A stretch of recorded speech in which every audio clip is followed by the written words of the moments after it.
Hello everyone and welcome back to the CrunchLabs Masters Champions Chester. This is Division 2 and 3. My name is Anna-Maja and I'm here joined by Jules. Once again, we're back together. How are you feeling about today's matches, Jules?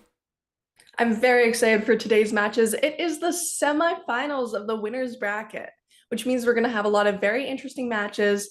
Also, we saw some crazy upsets yesterday. Hikaru got knocked down to the losers bracket. Kramnik is still in the losers bracket, so he's continuing on his journey there. So I think we're going to see a lot of very exciting games. Absolutely. We have less players now since a lot of the players got knocked out in the losers bracket already, but we still have very exciting matches going on. In Division 2, we have Vladimir Fedoseev facing Vidit, so that is going to be a very promising match. And also the other match in the winners bracket is Jules Musach and Alexander Grischuk. So only 2 matches left in Division 2 winners bracket as well as Division 3 winners bracket. So a lot of matches still to look forward to, and it's going to be super tense. Yes, and someone in chat said we actually do have Arjun Dubov today in D3, so that is going to be a very interesting match because they have almost similar styles. I think the way the chatter Krishna put it is an exciting matchup of madmen, so we'll definitely get to see that. Yeah, for sure. Love looking over both their games. When I was setting up for the stream, I was thinking, is Dubov really in Division 3 as well as Arjun? And, like, what is going on? I thought they would be at least in Division 2. So that goes to show how strong this event is, that even some of the strongest players are in Division 3, which means that Division 2 and 1 are just stacked. So it's a really exciting event overall, and a lot of fighting happening on the board. And while we get started, why don't, if you're in chat right now, put where you're tuning in from, because I'm interested to see your guys' time zones. Right now it's about 10 a.m. for me here. Anna-Maja, what time is it over there for you? It's 5 p.m. over here, so we're nearing the evening over here. I know, I've been waking up at like every single morning I come on the screen, I'm like, hello, yawning, I'm like, good morning, Anna-Maja. Yeah. She's already had her whole day. You know? Yeah, exactly. It's like almost the end of the day. It's crazy. But we are really happy to be here this morning, and let's see, while you guys are telling us where you're from, specifically what time zone. I want to see what early risers we have. And maybe we have some late birds. Maybe there's places where it's midnight. That would be impressive. And while we look, we have a game between Vidit Gujarati and Vladimir Fedoseev on the board right now. And this is a really important game. We saw Fedoseev knock out Hikaru Nakamura yesterday in the winners bracket. He's been playing very, very well. And we will see, but also Vidit's been having some really good games on it. Yeah, true. He has been playing really well, really strong fights. Yesterday, Vladimir Fedoseev knocked out Hikaru, as we mentioned, and not just in, you know, a normal way. He was down 1 point at the very beginning. He lost the first game, and then after that, he made a crazy comeback. So both players seem to be in very good shape, and now they're facing each other. So, yeah, let's see who is going to survive in this match. As you guys know, they're playing a best of 4, as it is the winners bracket. So in case the match ends in a 2-2 tie, the players will go for Armageddon. And yesterday we were spoiled with the amount of Armageddons, so perhaps today we'll see a few more. Wow. Yeah, perhaps we will see a few more. We saw so many Armageddons. And actually a few flags. I think we had 4 to 5 people flagging yesterday. I don't know if it's our fault, like maybe we're jinxing it somehow, but we're always like, don't flag, and then they flag. It happens so much. Watching from India, watching from Ecuador, watching from England. I am glad to have y'all from all over the place. I see none of y'all are as early as me today, although 10 a.m. isn't very early. Yeah, it's crazy, but yeah, a lot of Europeans in chat, a lot of people from Asia as well. So awesome to have you here, guys. Let's take a look what's happening in this game, because white has a pair of bishops, so that is very appealing, and black has this isolated queen's pawn, but at what cost? Because those bishops are not so great, not really well placed. This knight on e4 is so strong, and black is the one launching an attack now with the move queen e5, threatening to go to h2 very soon. So this is exactly what you want when you have the isolated queen spawn. You want to start an attack on the king side, towards the king at least, and this is what black is trying to do. Yes, and that's actually a very good lesson because it's something I've been studying chess for a little bit now, but that's something I've only started to learn recently is pawn structures and that isolated queen pawn. So for y'all who don't know, that's that d5 pawn right there. Tends to be an overall longer range weakness, which means if you get into an endgame with that IQP, it could spell trouble. So you always want to go for that very big attack, which is what we see Vidit doing right now. And it's a little bit tough to stop Anna-Maja. Maybe you could try to push g3. Is there any other ways we could try to stop this attack? So I guess the first step is to see if it's actually that dangerous. Do we have to be concerned about queen h2? And when you look at it first, let's say you give a black a move here, you just play a random move with white, and then black plays queen h2, the king can simply run away with king f1 and then just sit on e2. And funnily enough, it's hard to see how black can actually break through here. Because this pawn on e3 is very well defended and it's covering the king very well, so perhaps white should not be so scared of queen h2 just yet, and first try to defend that pawn on b2, which is also attacked. So I guess that would be a good idea, but it's not easy because white's position is a bit cramped here with those two bishops just unable to do anything. Yes, not only that, but we see his time ticking away. I think he's down almost 3 minutes now, maybe 2 minutes actually, 2 minutes now, which isn't a lot, but it can make the difference in a tournament like this. They're both actually trying to play blitz games. It's what, move 18? I guess it's been a few moves. They deserve to let their time tick down. Yeah, I mean, they have 10 minutes with a 2-second increment every single move, so it's sort of a deceiving time control. It feels like you have so much time, much more than in Blitz and especially Bullet, but as soon as you start spending some time on your move, you realize that, oh, like you're down to 3 minutes, where did my time go? And then at some point when you're down to 20 seconds, you have to start playing super fast, and that's where the mistakes happen the most. So you'd rather save up the time and perhaps play a few inaccurate moves, maybe not the most optimal moves, but at least you save time, and that can be so crucial later on if the game keeps going. And we see right here, he did not end up going for this bishop h2 tactic, instead moving rook e8, and that allowed white enough time to push g3, blocking the tactic altogether. Yeah, so with g3, now white also has opportunity to play king g2, and well, it remains to be seen what white is going to do about the pair of bishops. I mean, you can decide to get rid of the knight and take on e4 on next turn. Not something you would want to commit to so quickly, but perhaps it is one of the very few choices in order to activate the other bishop, because right now this bishop is not heading anywhere. Good morning, Kami. Good morning, everyone tuning in. Yes, you're absolutely right. That bishop is a little bit sad, and we've been seeing so many sad bishops lately in these games. Like maybe because we've been seeing a lot of French defenses, but I don't know. We've been seeing a lot of very, very sad bishops. Yeah, it's true. It's not only happening in the French defense, but I do see what you mean. It happens quite a lot, and yeah, perhaps in this online time format, knights can be trickier, so I can see why the preference goes towards the knights here, because this knight on e4 is amazing. That was a really interesting move with bishop c3, because it feels like you're giving yourself a weak, very, very weak pawn that might even get taken right away. I don't know. Maybe it can't get taken for tactical reasons. Probably can't get taken for tactical reasons. I'm thinking maybe something like if knight takes, you take, queen takes c3, maybe something like queen h5 works, and you get the d pawn. But either way, it seems like an odd choice. So we're gonna see it in play here because this line is getting played out. Mm-hmm.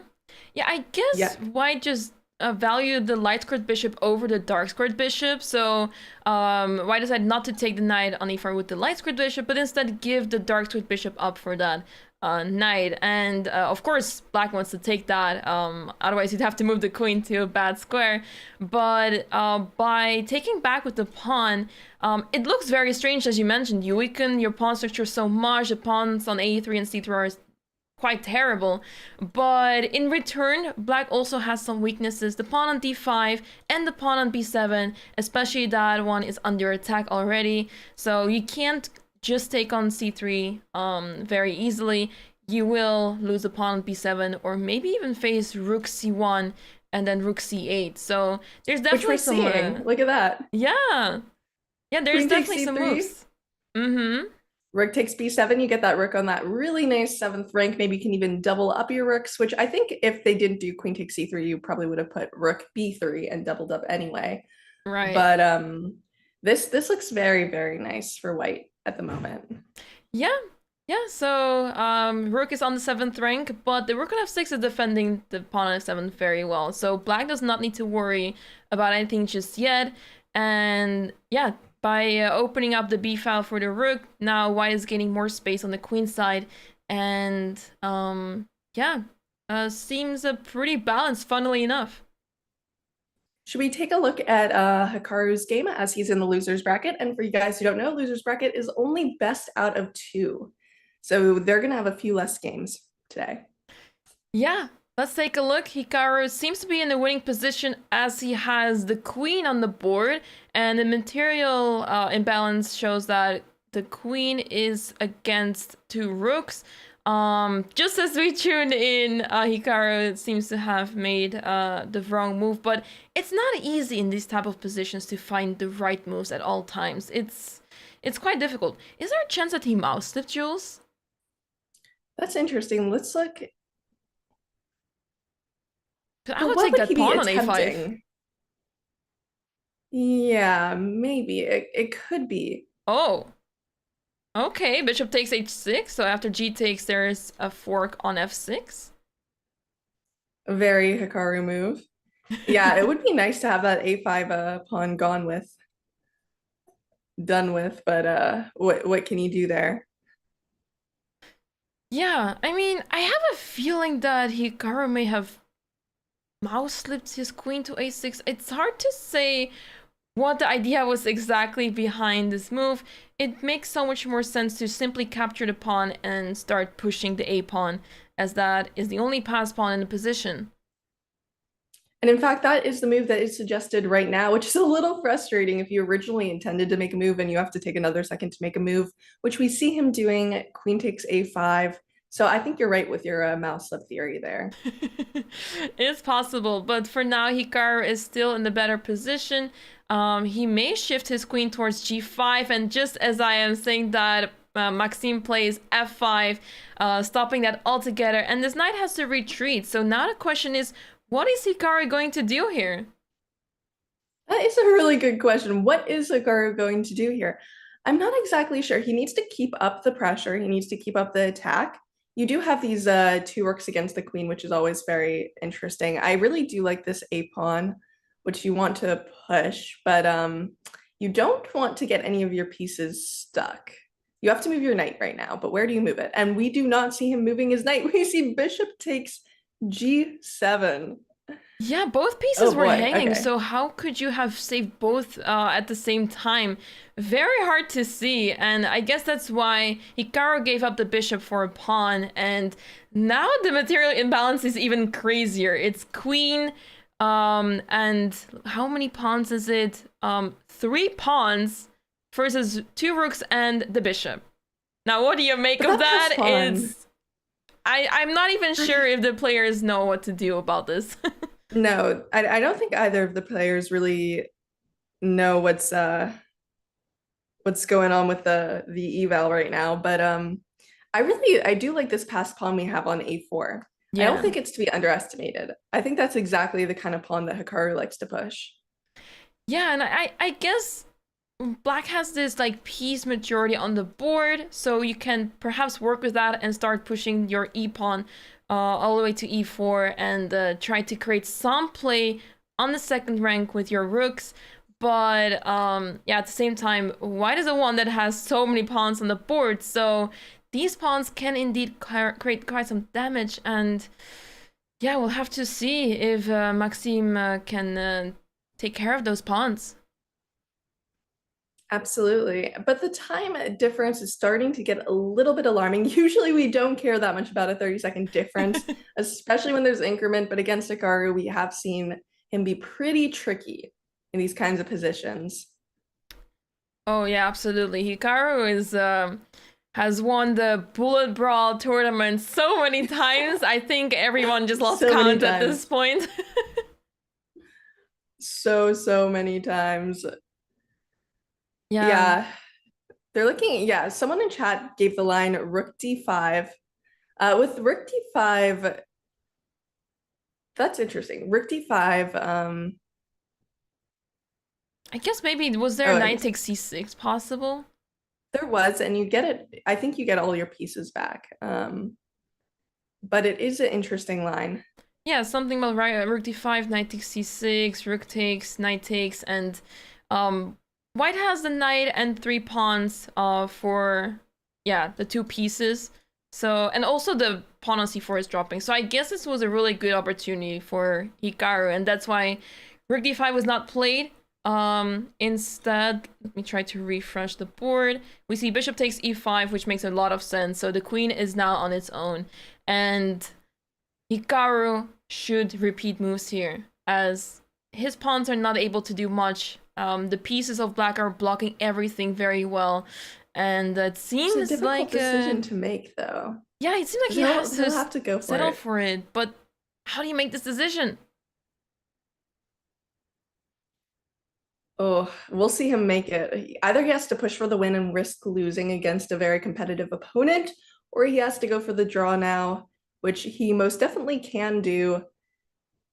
It's a little bit difficult. F3. He continues. He wants to play g4 to create another passed pawn, which makes perfect sense.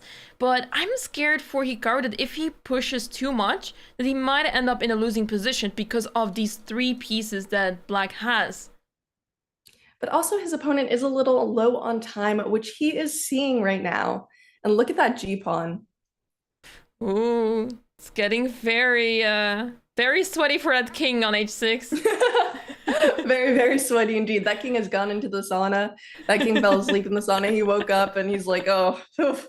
Knight g6. Gotta take a shower now. Whoa.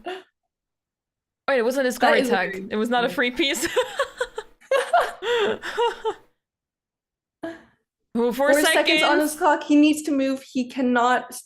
That is so scary. He's flagging. Oh my goodness. Okay, he played the move. I thought he flagged. Absolutely. I mean, 4 seconds on the clock against Hikaru, that is something I've had nightmares about. He really just needs to think very quickly. I'm really loving this H-pawn. I wasn't even looking at this H-pawn. It came out of nowhere. It's like that like cute guy in math class or something that like you never see before, and then all of a sudden you see, like, you're like, oh, that H-pawn, it's so nice, because we were all paying attention to that A5 pawn, but now we've got these beautiful connected passers. Yeah, beforehand the king was blocking it, so the pawn on the h-file was not doing much, but now the king is gone from there, so now Harry is pushing, and it's looking very promising for Hikaru. Absolutely. It is looking very promising for Hikaru here, especially 2 seconds on your clock. I don't know. Let's see if he can finish it off. G5 seems like a very normal move, just protecting all your pawns, but he is thinking, so perhaps he's trying to go for something a little different. Let's see. Queen F4, check. It's not easy. Also protects. Oh, and we're marching with that A6 pawn. Queen G5, I guess. Okay, he didn't play it. Okay, now he lost 2 pawns, so it seems like Maxime is equalizing, but the 2 rooks are currently disconnected. Okay, rook c6 is a very good move, and now it seems very difficult for white to make progress. And look at the time. It's now 6 seconds against 10 seconds. Before it was like 5 against 40. So the time has equalized as well. This is just really nice. We're seeing our own bullet brawl right now. Yeah, you're almost pre-moving. which they have to. I mean, they do get 2 seconds increment, but you want to keep those rooks connected. You don't want to allow any shenanigans. You lose a rook and you're done for. Indeed. So Maxime is just moving the king back and forth, and it's on Hikaru to prove that there is some way to find advantage here, but it seems nearly impossible. This is being very, very well held. And here, he tried to push by going b3, queen takes. How do you push? What is the best way to push? But he is a trickster. I mean, I don't know if you guys ever follow like mythology, but like all like the pixies, you know, and like they're all like tricksters, all the elves. Like Hikaru is the chess version of that. He always finds these like last minute moves, these last minute blunders of his opponent. Especially 2 seconds, 1 second, you have to move. Whoa. It would be terrible to flag in this position. That king in the corner is a little scary. The thing is, white cannot push g6 because you just lose the pawn. So ideally you would want to support the pawn with your queen and then push g6 and somehow trade the queen for the 2 rooks and then win with the c pawn. But by that time that happens, Maxime can already make a few moves that just solidify the position. So really difficult to make progress here with white. We're still seeing some very beautiful technique. Hello, Operation Crossroads. Hello, everyone in our YouTube chats. It is nice to see you here. Okay, let's look what's going on. That king is there. You go, g6 on the board. Right, this is what I was talking about. You can't take the pawn now. Wow, that was really nice. And now the rook that left from c6 cannot take on c5 because it left the pawn alone. Oh, king h6.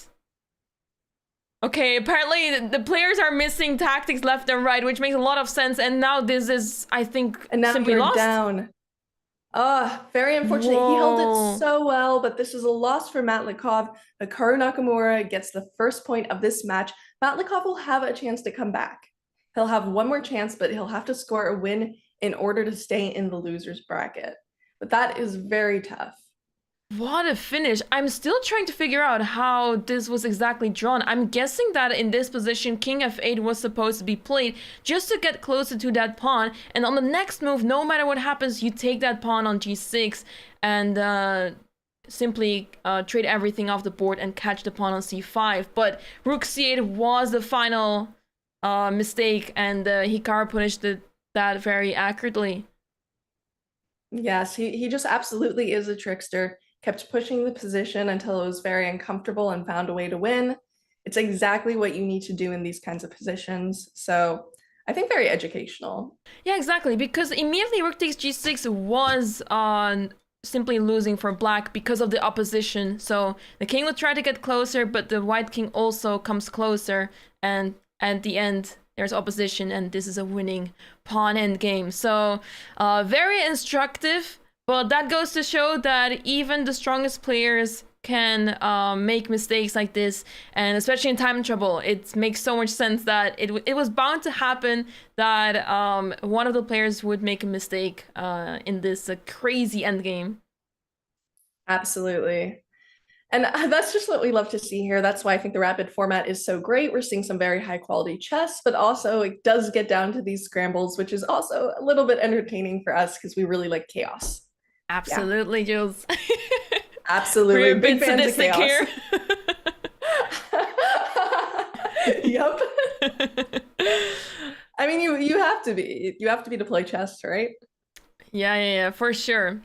I mean, it's something we sign up for when we play chess.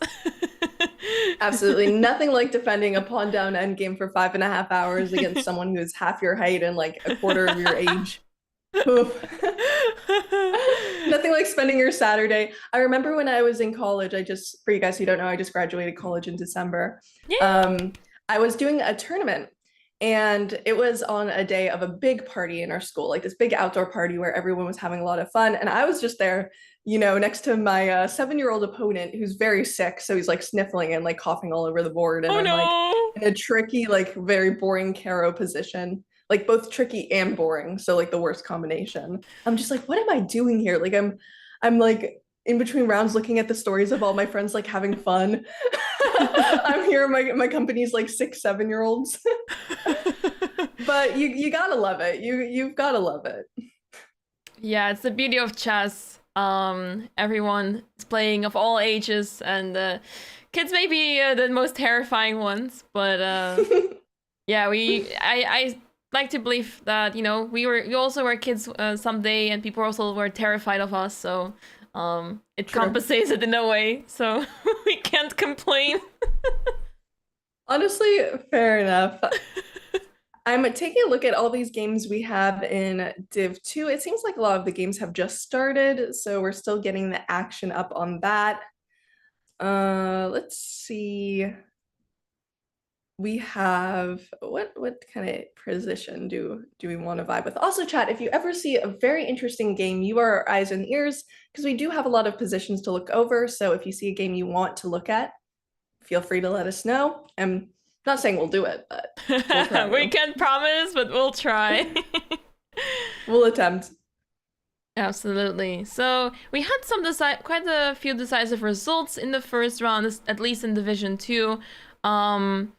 And especially because in the losers bracket, as we mentioned before, it's a best of 2. So if you lose the first game, you would have to win this next game. And yeah, as Hikaru won his first game, all he needs is a draw in the next one. So that match may be over soon. But if Maxim Matlakov manages to win that game, then we will see an Armageddon already. And for you guys who don't know, Armageddon format is you make a bid. The lower bid gets to choose which color they want to be. Most people choose black because you get draw odds, but you do have to play with the bid. So you don't want to bid your time too low. Otherwise, you could get in trouble because there's no increment, but it's always a lot of fun. I don't know. I think we should add some rules to Armageddon. Anna-Maja, I think we should do like force them all to like do handstands while they play or something, or like, I don't know, hop on a single foot, or like randomly take a move suggestion from like a 1200 or something. I don't know. Yeah, like calling lifelines. Exactly. They get to call one friend to make a move for them. We pick one random audience, chatter to make a move. The audience will vote for King E2 no matter what. Absolutely. And let's see, we have kind of a very weird position when I'm looking at very weird positions here. Well, actually, let's take a look at, well, that game's kind of evened out.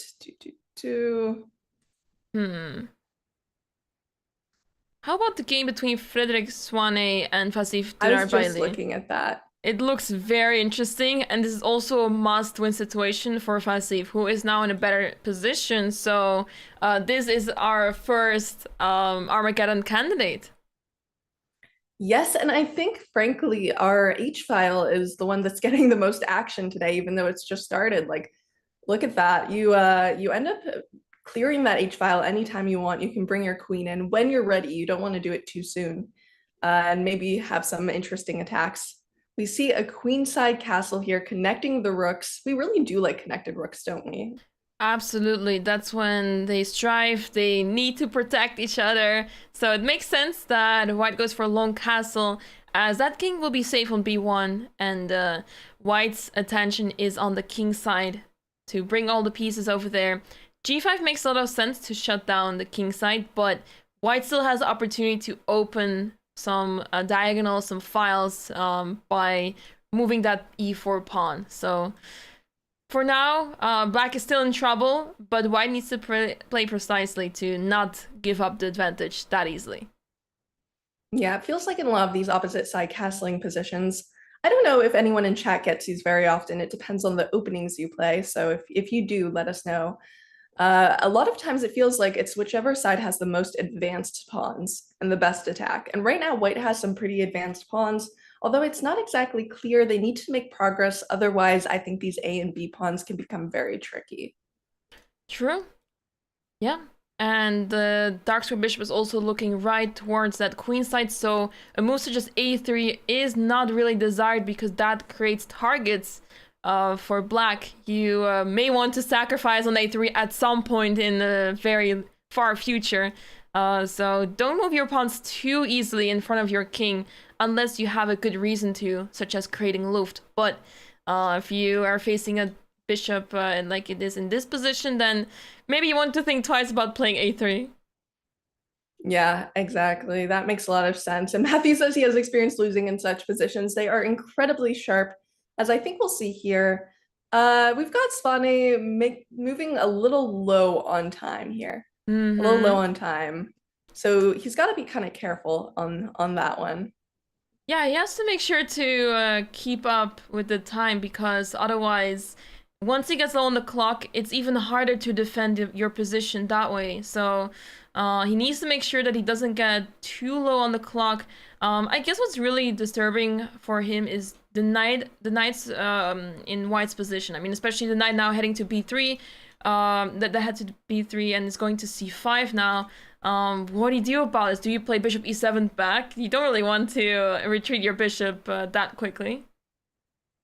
No, I totally see that. It's very difficult to know what exactly to do. And also when your king is just a little bit vulnerable here, it feels like white has many opportunities to blast open the center, which I think they'll need to prepare a little bit more for, but when they get to it, it could be scary. Yeah, black plays a move queen f7. It's a very passive move, but what else can you do here with black? You just sit and wait and hope that your opponent makes a mistake, makes a wrong pawn push, and somehow survive. So he's trying to put the pieces in better places. Maybe he wants to play rook e8 to defend the pawn on e6 and take control of the e file in case of e takes d5, but for now, very unpleasant position for Frederick, and yeah, if he doesn't manage to draw or win this game, then he will have to deal with Armageddon. Yeah, that is actually very difficult because anything can happen in Armageddon. We've seen some crazy Armageddon upsets. It's a completely new format, completely different than what they've been playing in the normal brackets. So I don't know.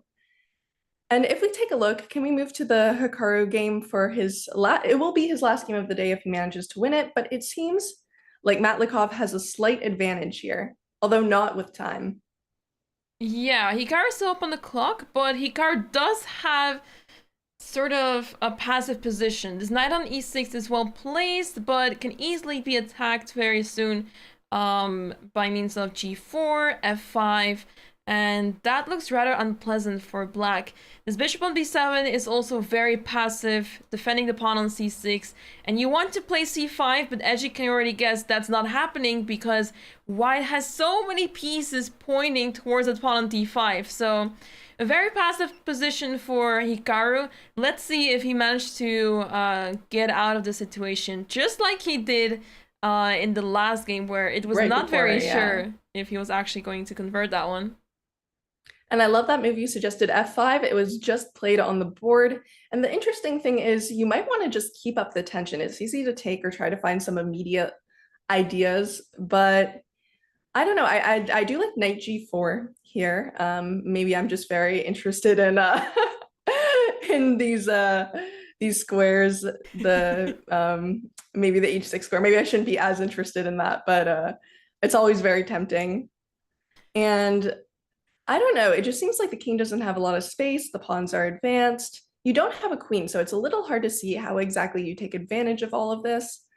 But he does have the initiative, I'd say. Yeah, and black is very stuck. I mean, those rooks on the 8th rank are not doing anything. I guess black can already start thinking about, well, actually, I want to push c5, but it's not defended anymore. There was a knight on e6 that was helping it previously. But if you move the knight back to e6, then you're not defending t5 well enough anymore to push c5. So essentially, black is stuck and just waiting for white to launch an attack. And yeah, you just have to sit and wait with black here. That is not a position that anyone wants to be in, to have to sit and wait and just see what your opponent does, hope they mess up. That's always so uncomfortable. Mm-hmm. Absolutely. So, yeah, let's see how Maxime will convert this into a winning position. For now, he's pushing h4, probably with the idea to play h5 and to open up that h-file, because once the h-file is open, I can see the rooks maneuver to the h-file and then checkmate on h8. So that king is stuck because of the pawn on f6, and not an easy position for Hikaru to defend. No, absolutely not. It's gonna be, I don't know, you have to play this very precisely. Also, after a tough game where you had a a good position at some point and it just didn't go your way.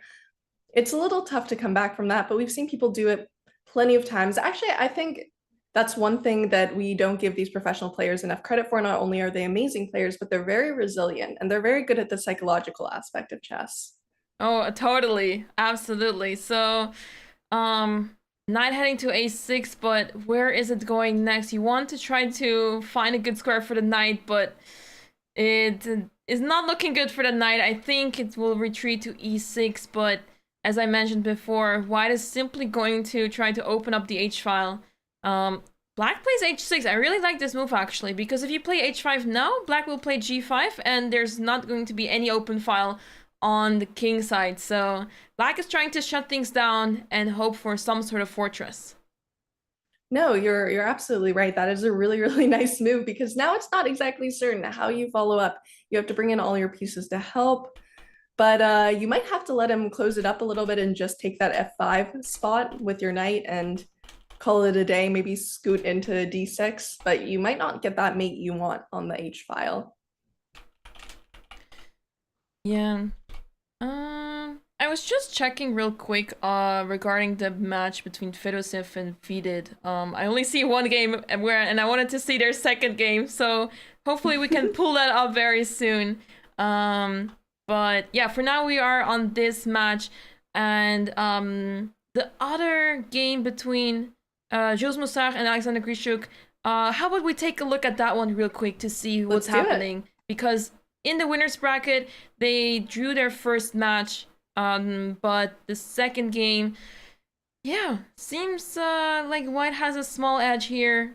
Much more active pieces. The bishop on c4 is the one that is superior over that bishop on c8. I would say slight advantage for white, but maybe not so clear yet. Yeah, it's a bit... Well, let's look at why black doesn't want to take any pawns. Because you get trapped. Okay, we are not taking that poison pawn. That is the most poison of poison pawns because you get absolutely trapped with bishop b3. True. Yeah, it's a very tricky one and easy to fall for that. And then, yeah, your rook is not getting out. Then we'll go back to d1. Soon. So, yeah, that's why... I had a classical game with that. Oh, no. No. My opponent trapped his own rook. It was great, but it was a lot of calculation to try to get it. Oh, but that's satisfying. Yes, it was very nice. I was like, you aren't getting out anytime soon, Bishop. Nice. It is very useful to have these tactical resources ready. It's a bit strange to move your bishop backwards, and because of that, it's not so easy to find it. But once you've seen it, it's hard to forget it. No, absolutely. And I think a lot of people think that tactics aren't as useful in these master games because you don't see these rooks getting trapped very often, besides in maybe a Fischer game.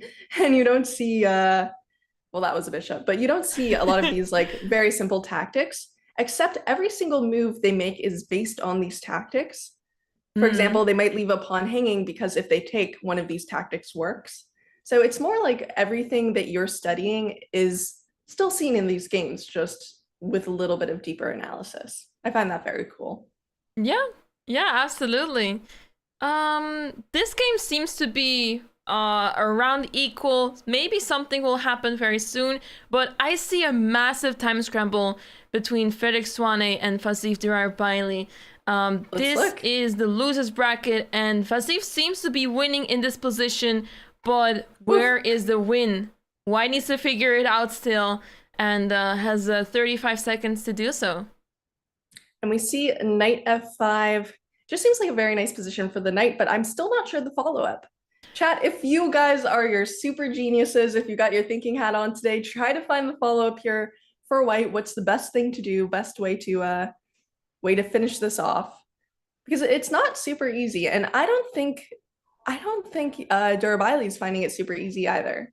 Oh, now knight takes knight takes h6, the rook is defending it. So rook c6 was a very strong move by Frederick, and 15 seconds now for Vasif. This is so frustrating because he knows there's a win right there. But where is it? Rook takes f8, he plays a brilliant move. And you sack, and how do you follow it up? Queen h8. Oh, takes, 97! And there we go. And we just see the tactics we talked about. What a nice fork is. Now you're up a whole knight, and this will be much easier to convert. And we see it. And now this means this match is going to Armageddon because they are tied 1-1. Wow, what a match. I mean, this was crazy. Fedoseev finding the tactical resources in Time Scramble, and he made it. So Armageddon in this match. Let's take a look at another one. We have Minlay against Murali, and in this game, so the first game ended in a draw, so this second game is very crucial. And if we quickly have a look at the material balance, white is up a pawn, but black does have a passed pawn. Now the question is that enough? Probably not.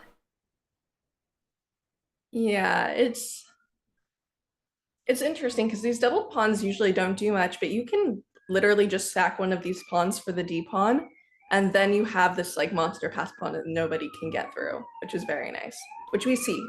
Yeah, c4 is on the board, a4 is played, so you probably want to move the bishop back first. Maybe you even have c takes d5, because we're not afraid to lose a bishop when we're attacking the other bishop, but you'd have to calculate this, and Murali just goes for it directly. Yeah. C takes d5. And now he has to decide, does he want to take the bishop on b3? Does he want to move his own bishop?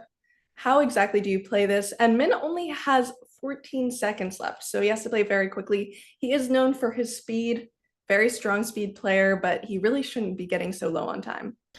Yeah, and bishop h3 is a move that looks very appealing to counterattack on the rook on f1, but then white would have played rook a1 and the pawn on a4 would be pinned. So that's why bishop h3 was not played. Instead, Min is trying to play passively to survive, but with those three pawns in the center of white, I am not sure about Min's drawing chances here. Yeah, it would really take some solid play, maybe even a miracle, because those are some very, very scary pawns. I'm not exactly sure what you can do in this position. Yeah, tough position for black, and white is just pushing the pawns. Bishop d5, preparing c6 should be lights out. Which we see, bishop d5. And Min's time, they're both under 10 seconds. But even with this, you see this a pawn trying to make some progress. But look at this scary pawn clump. It almost looks like you could accidentally hang mate as well with this king on d8. True. Bishop e6 final attempt, but if you want, you can just play rook a1. But rook takes e6 should work fine as well. Yeah, and we see the promotion. Oh. Okay. Okay. At least black you still have these push. Pawns. Yeah. Yeah, you still have these passed pawns. Yeah, Min is so and there tricky. There isn't really much you can do with that. Yeah. Min is very tricky, but it'll be hard to make any progress with that there. Yeah, I think we're just gonna see the resignation soon. It seems like also the Hikaru game has ended. See the results. I'll check that if you want to stay on this game. Yep. It ended in a draw. Yeah. By repetition. Yeah, a draw is as good as a loss for Matlakov, because that means Hikaru Nakamura is moving forward in the losers bracket, and unfortunately Matlakov is being sent home. But you know, it was very hard in the position that he ended up in to make any progress. So I understand the draw. There was one moment, Jules, that there was a position where it was a draw in this endgame, which is completely crazy. Apparently in this position, black just had to move the king closer towards the pawns, and that is apparently a draw. Only king e4 and king e5 are drawn, and I have a feeling that's because the king simply gets close enough to the pawns, the white king is too far away, and you just get to capture the pawns because this rook will not be able to move. So that was a missed opportunity for Min to equalize this game, but now that he missed it, he is in losing position. White managed to get the king involved, and this should be easily winning. Yeah, and that will be very tough. I believe this is the losers bracket, which means Min, if he cannot manage to at least draw this, he will be sent home, and Morali will be moving forward in the losers bracket.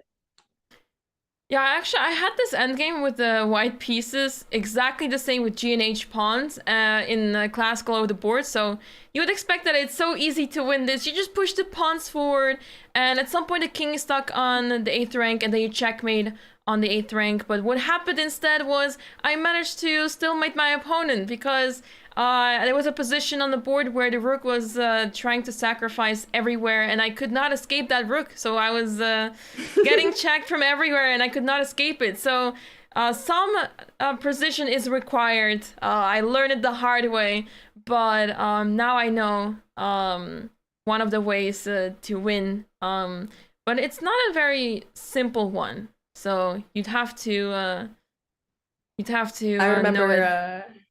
In Formentera, we were all watching your game because you were the last to finish. You were playing a grandmaster, and you had a very defensible position. I think it was what was it? It was the Philidor defense you had to do. Yes. But you created your own defense, your literal own defense from scratch. And because you didn't play the Philidor, the grandmaster decided to play it out with you for like an hour. Yeah, I was so through it in that game, and for some reason, at some point, you just don't see what to do anymore. You start seeing ghosts, and you're like, oh, but what if I do this, then what happens? And that's exactly what happened in that game. And then I thought, okay, I found a way out somehow. I managed to get the draw, but yeah, it was quite something. It was it's funny because I recently studied an endgame book, so I know this by heart, but for some reason during the game it was not quite there, and I remembered something else. No, and it was so funny because I remember we were talking with the grandmaster you were playing later, and he was like, yeah, if she just played the Philidor, I would have just drawn right there. Instead, you like missed dinner, you had to like play out for another 2 hours and time scramble, like. Yeah, exactly. So yeah, it happens, and Rookend games are very tricky, and especially after like a long tough game, anything can happen, and games are just the moment that you're tired, you have to play the end game out. So that's why you have to stay sharp and know your end games very well. You do, and I don't know, it's much easier to look at a book and be like, oh, I know this than to actually play it on the board. So my heart is with you on that one. I'm taking a look at the Div 3 winners bracket semifinals. Yes. And we have Arjun versus Dubov, who are tied 1-1. So maybe we should take a look at this position because we get this other kind of informative IQP position. Yes, let's take a look. Yeah, so pawn on d5, another isolated queen's pawn. In this case, I really like white's position because the bishops are quite well placed of white. Bishop on b2 is doing a good job there. This bishop on f3 is attacking the pawn on d5, and black is basically just standing there, defending the pawn on d5. Maybe black should try to push the pawn to d4. But for now, it's not so easy because of a hanging pawn on b7. So the plan is with black to push d4 because a king side attack is not going to happen whatsoever. Absolutely, and it's just a general thought to trade your weak IQP when you can. So white's definitely going to want to control that square right below it on d4 to make sure that that trade cannot happen. So I think we're going to see some very, very solid technique here from very promising players. I am a fan of both of these players and their games. If you ever get a chance to check out any of their classical games, they're always very insane, like very crazy calculation games. Oh yeah, absolutely. So yeah, let's see how the players will handle this position. But for now, it's Arjun's turn. He has to decide what to do. Not so easy because once you start playing moves such as knight e2, because you want to control the square d4, put a knight there or the bishop there, then black will be able to play moves such as knight e4. And you don't want to allow that so easily. So perhaps a move such as queen d3 could be interesting, or simply queen d2 to get the rook, the other rook, in as well on d1. But instead he goes for e4. Wow. Letting him trade off it. Although I think it's not, yeah, I think you still have a lot of advantages with these open files. So Dubov has to make a difficult choice here. Someone asked, are these best of two? The losers bracket is best of two, but this is the winners bracket, so this is best of four. They are tied right now.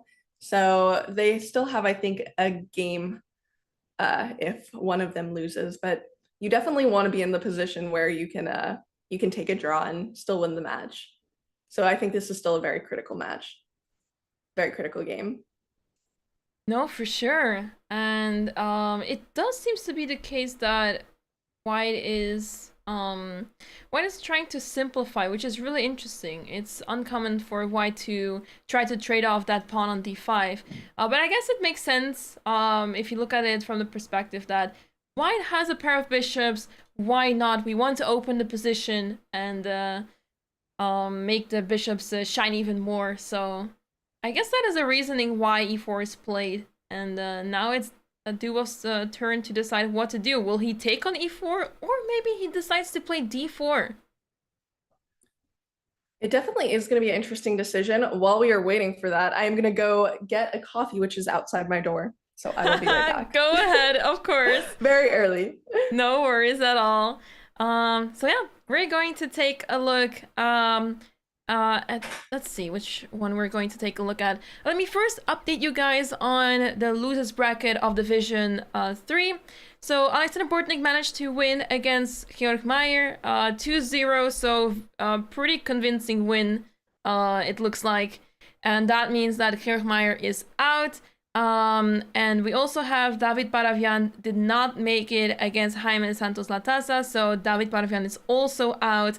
And finally, we actually had an Armenian derby here, Shan Sargsyan versus Aram Hakobian. So they faced each other, and they did not go for quick draws to head into Armageddon. No, they fought until the very end, and Shant was the one that won the match.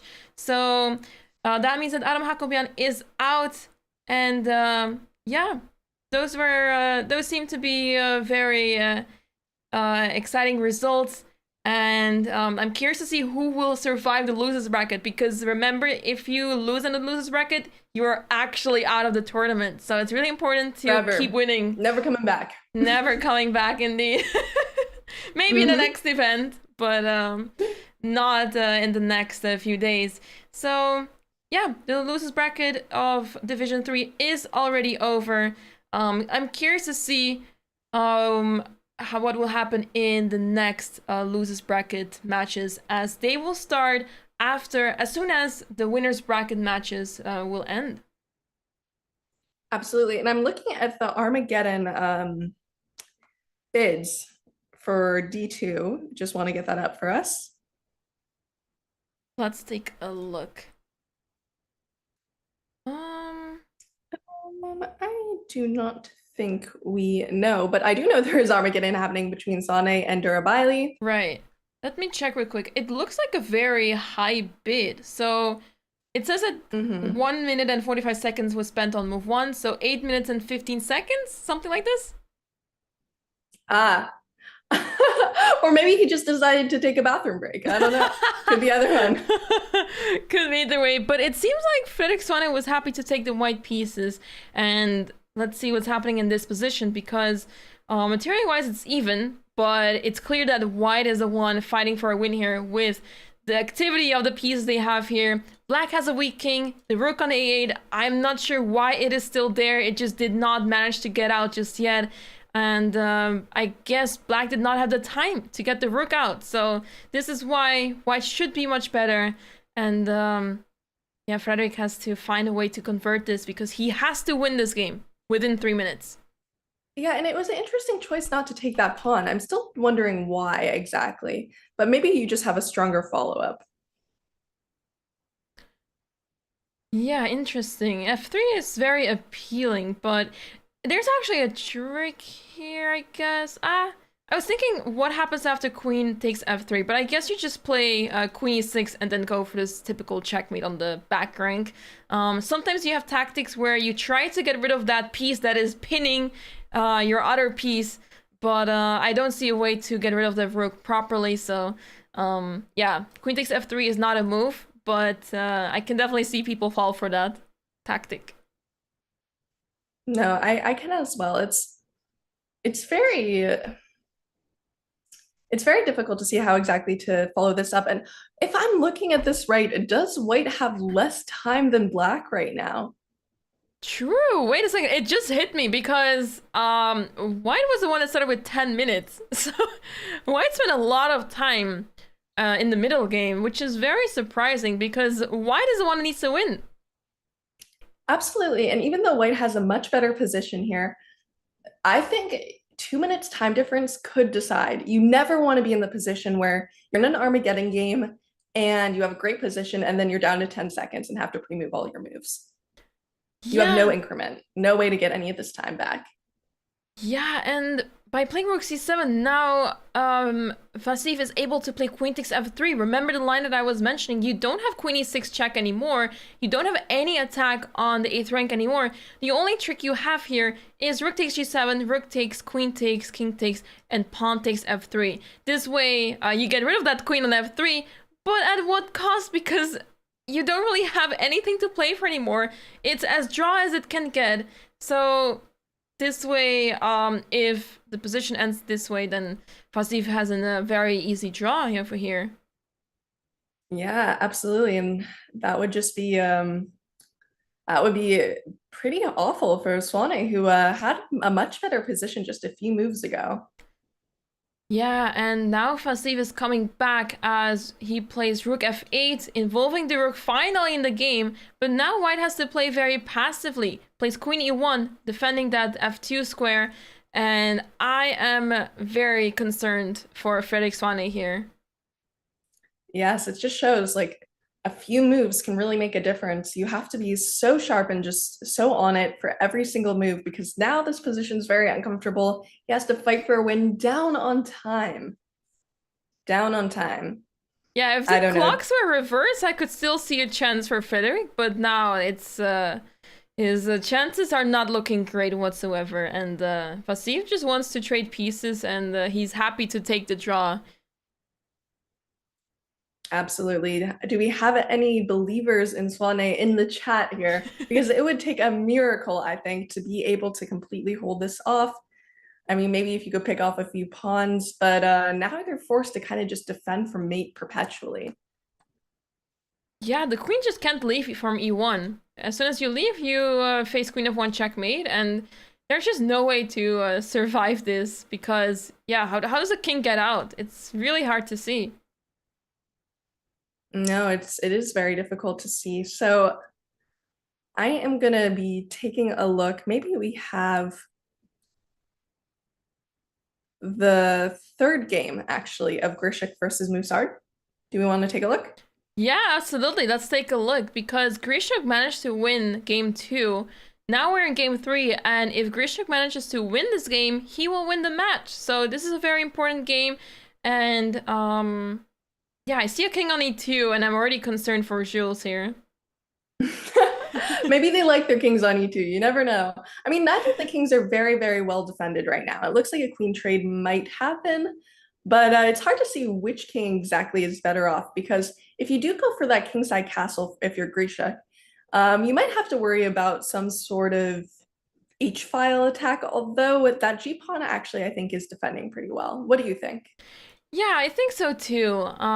It's not easy for white to launch an attack. I guess for the time being, black is not in a rush to castle because, similarly, you could go for king e7. But okay, white does have this bishop on e1, so you may want to be a little careful with that.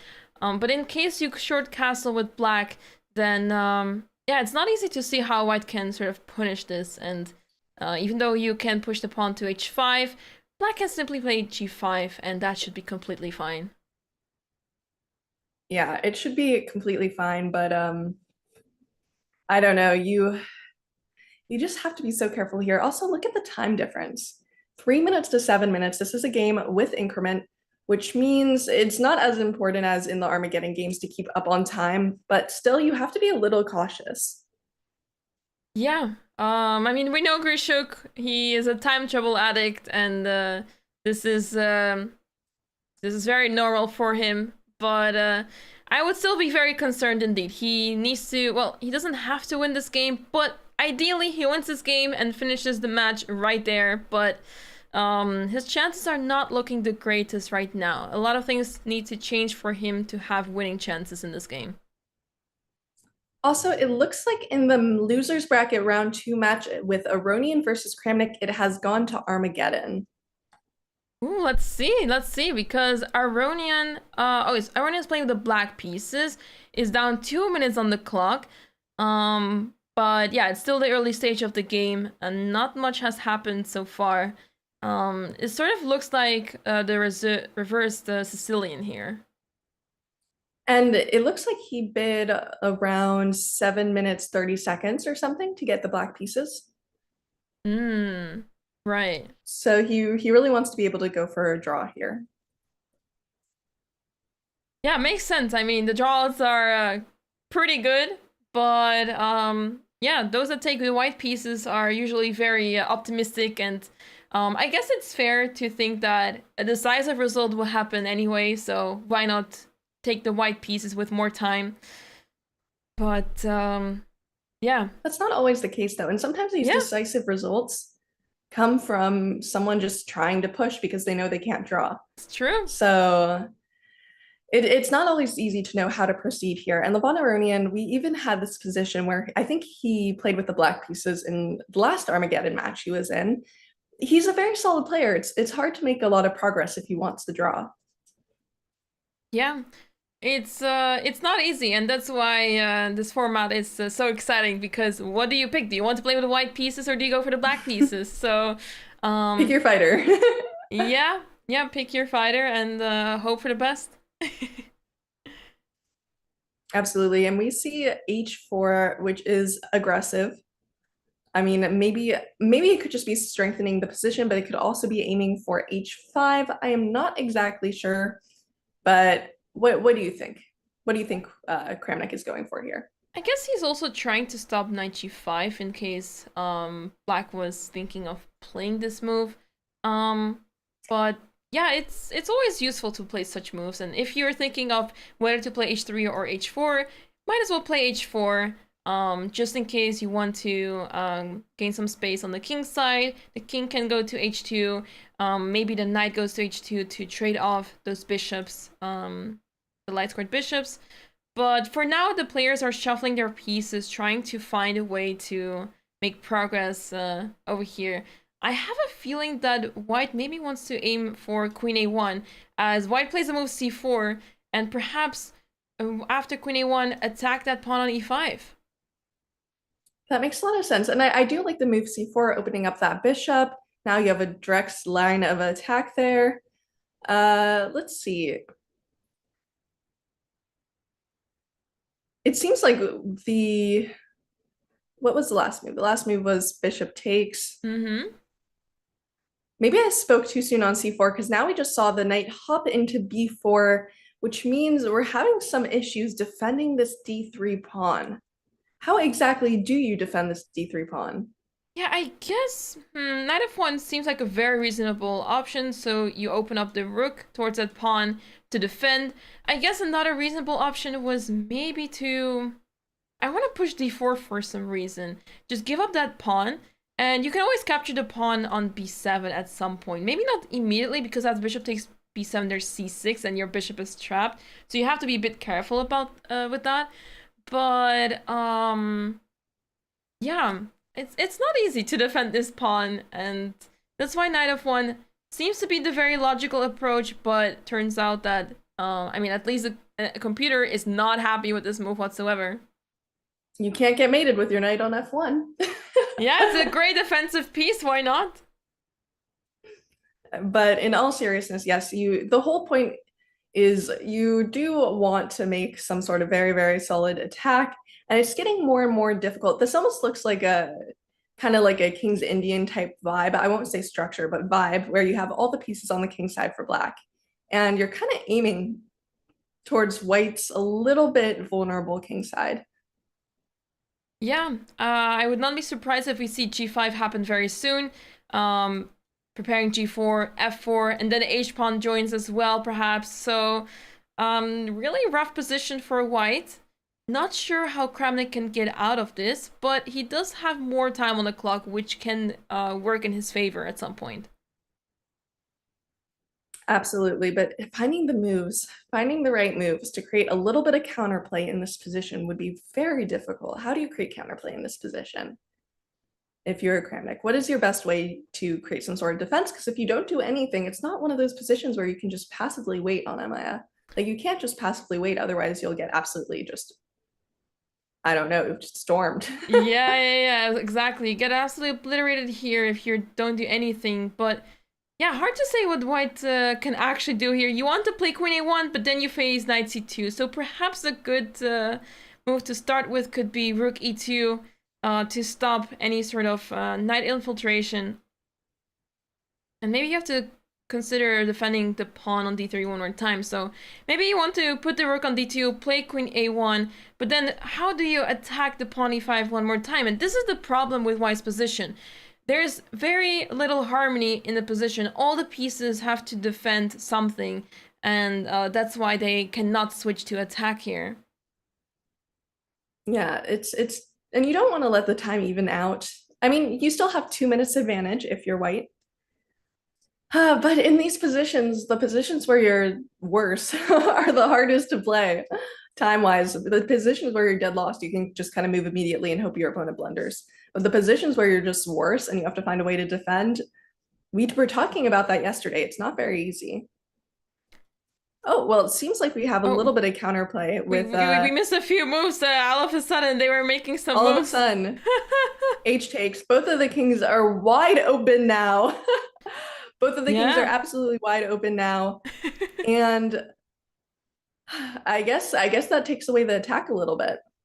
Ooh, Levon just blundered the pawn on e5, and because of that, I guess he's trying to launch an attack, but white seems to be coming back as white can play d4, take control of the center, and as soon as the position opens up, all the pieces of white will get more active. So this is a big miss by Levon, who now has to suffer in this position, being down a pawn. And yeah, this knight on b4, previously very strong piece, but now that the pawn from d3 is gone to d4, the knight is not doing anything anymore over there. It's pretty much out of the game for now, and that's why I think white has the better chances all of a sudden.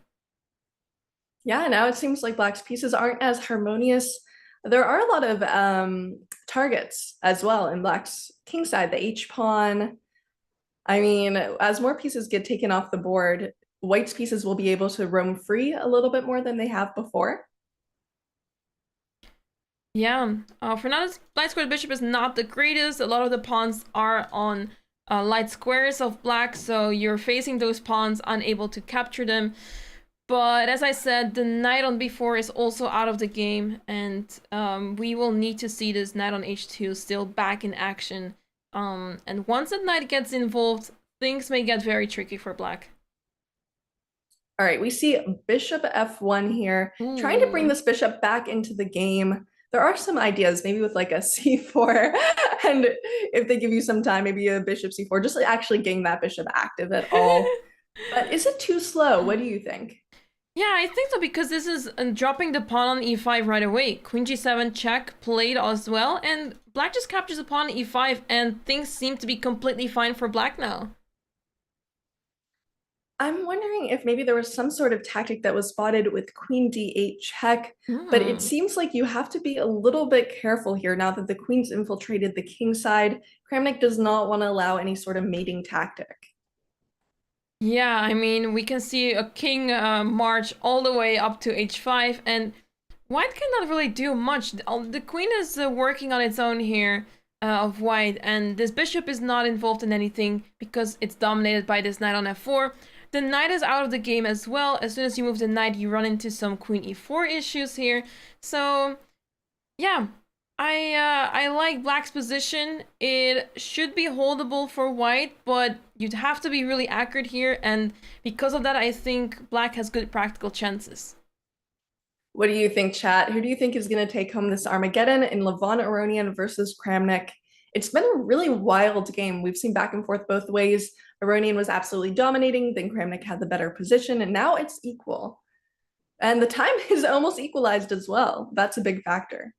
Wow, Kramnik plays a move h5, sacrificing the pawn, allowing black to capture, but if black captures the pawn with the king, there's queen of 7 and the checks continue. So you have to think twice at least about capturing that pawn. Make sure that you don't get checkmated all of a sudden as you get closer to the white pieces. But I guess you can still take with the black knight. It is just very scary, which you need to calculate, which is why we see his time ticking down. He is now almost a minute behind, over a minute behind, which you have to be a little careful here with that time management. But it is a very critical decision. He wants to know if he can take that piece, where he should move his king. And we see king f6. Okay. He does not believe in it. He does not believe in it, but maybe this is also a way to distract the queen, because if the queen is trying to capture that pawn on h6, maybe black has some chances to attack the king on h1, because you still have the queen e4 idea on your radar, and if white is not careful, some tactical issues may arise.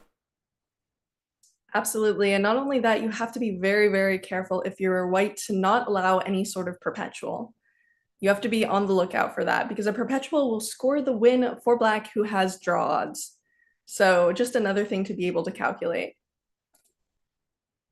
Yeah, and now, Jules, I'm actually getting really concerned about Levon's clock. He is down to 1 minute and 20 seconds, and since this is Armageddon, he doesn't have increments, so he needs to play fast. Absolutely, you need to leave at least 20 seconds on your clock just to finish the game, let alone play it accurately. It's so hard without increment, especially in a lot of these big tournaments. In the previous games they've been playing in this tournament, in the CrunchLabs Masters, they've had increment. So this is a big switch up. They really have to adjust their mindset with that. It's not that easy. No, and the knight jumps to c2, so Levon is really trying to get all the pieces involved, and yeah, he knows if white pushes too much and black manages to get the pieces involved, then there's nothing left for Vladimir to repeat, and that is in favor of Levon. So yeah, we'll have to see if Vladimir manages to get something out of this position, but he needs a few more moves to make progress with the pawn on h5. That is very scary, absolutely. A few more moves which black can use, Aronian can use to set up some sort of perpetual, to set up a mating threat. But we see the try. I think this is a very, very good try with h6. You don't really have any other options. You need your knight and your bishop on f1 to be defending this attack. Wow, Levon plays the move knight d4, which is apparently the best move in the position. And the idea is that black wants to play knight de2. If white carelessly pushes the pawn to h7, you play knight e2, bishop takes e2, which is forced, and queen g2 checkmate. So there's nothing left other than giving checks until the game's over, because how do you defend against knight e2? That is very, very scary. And I think Vladimir Kramnik is going to take his time to think in this position to try to avoid what you just said, but it's very difficult to do that. Yeah. How exactly do you do that? I guess the queen is now at least covering the square g2, but white plays h7, and there is a different checkmate on the board, missed by Levon. He missed it. Oh my goodness, I believe he had to play. Was there some queen b1, or was it maybe knight h3? Yeah, I think there was knight h3. King of 1, knight queen h1. Oh my goodness, he completely missed it, and he still had 40 seconds on his clock.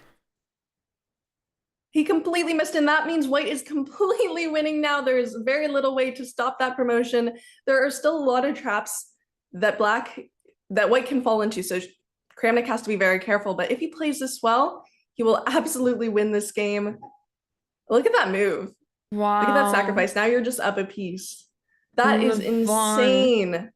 Levon must be fuming right now, especially once he realizes probably after the game, he'll realize that he was completely winning in this A position. mate in two. Knight h3, the king can only go to f1, and queen h1 is checkmate on the next move.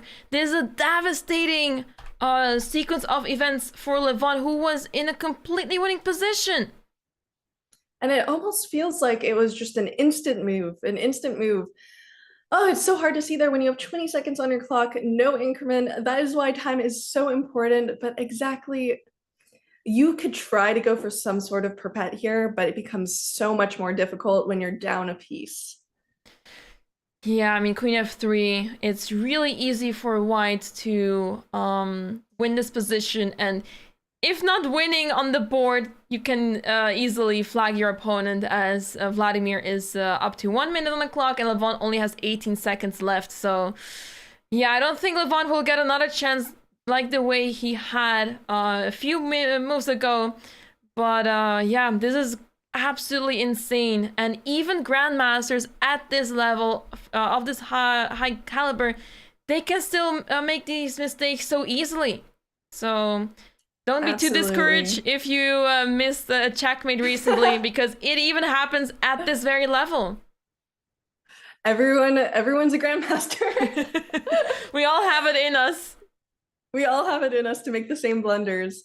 Yeah, and we still see him fighting it out, but here it's just all the pieces are dwindling. White is perfectly happy with a queen trade, and we see it. Vladimir Kramnik has won. Levon Aronian is pushed out of the losers bracket in a crazy game where both players were winning and losing at multiple different times. What a crazy match, and what a sad way for Levon to go down. Vladimir Kramnik manages to win this game. He advances to the next match in the losers bracket, but for Levon, it's over. He is out of the tournament, and what a match. This was absolutely crazy. And welcome, Raiders. Thank you, Agnes, for the raid. If we can shout her out in my chat, thank you so much.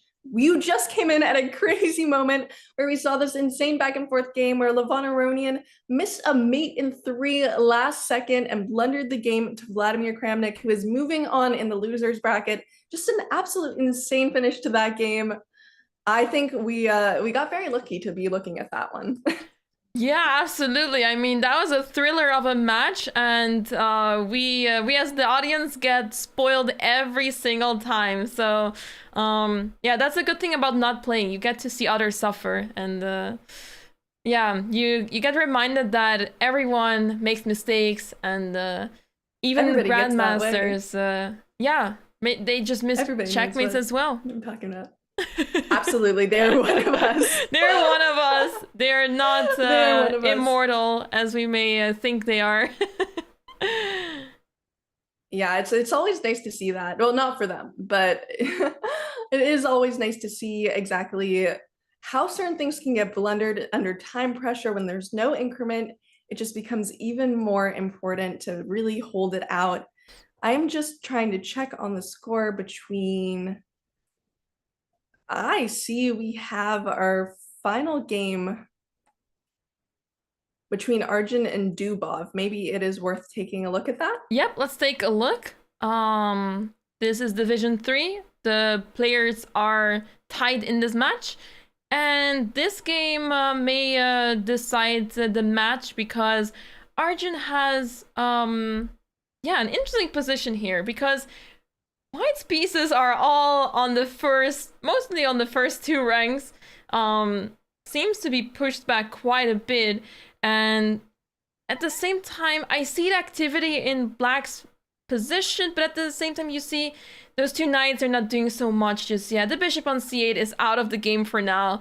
So I'm curious to see how Arjun can make progress here.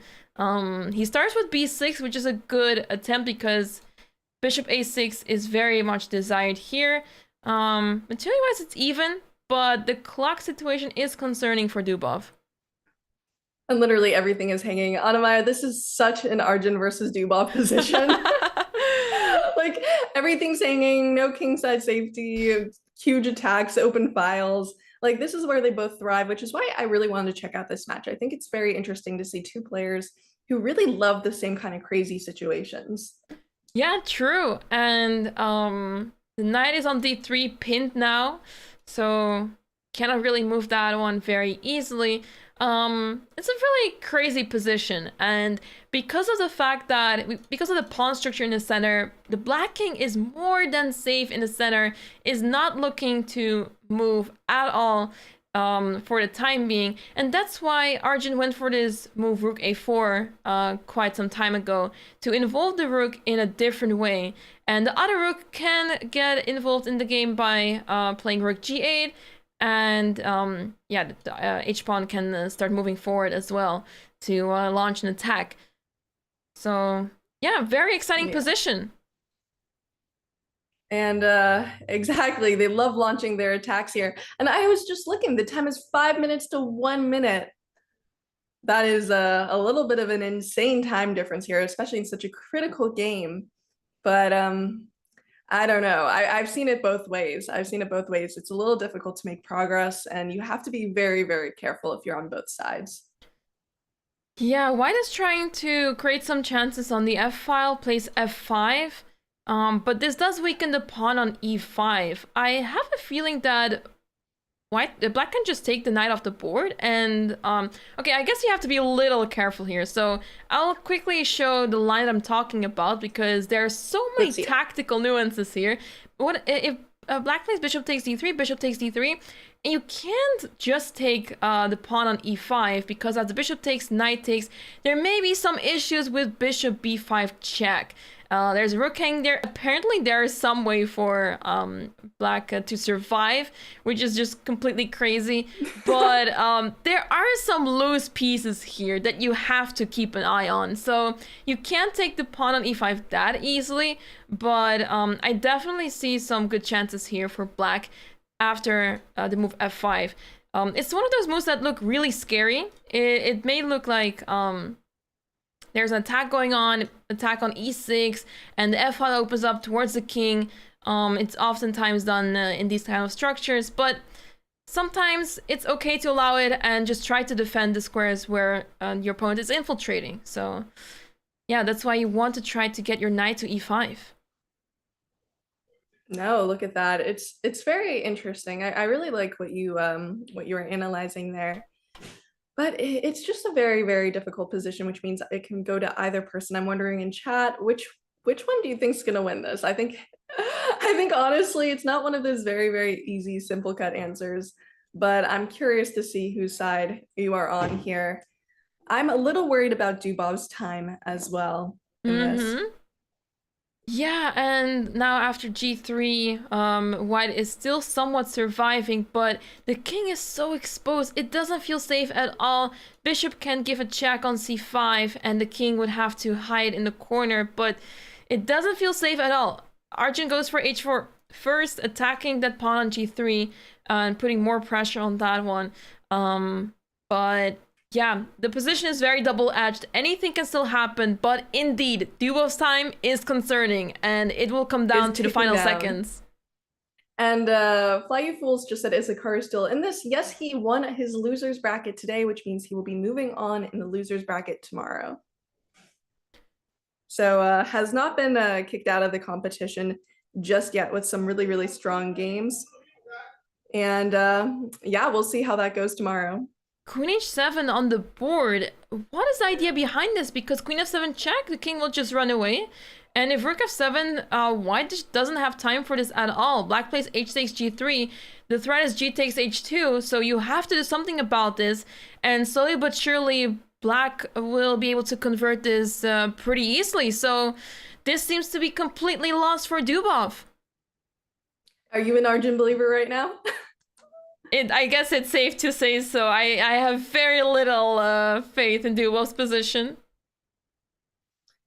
Yeah, it just seemed to be looking worse and worse as this attack is just getting absolutely out of control. And you see Dubov thinking, using all of his time down to 30 seconds. They do have increment in this exact game, but I don't think it will be enough to save him here.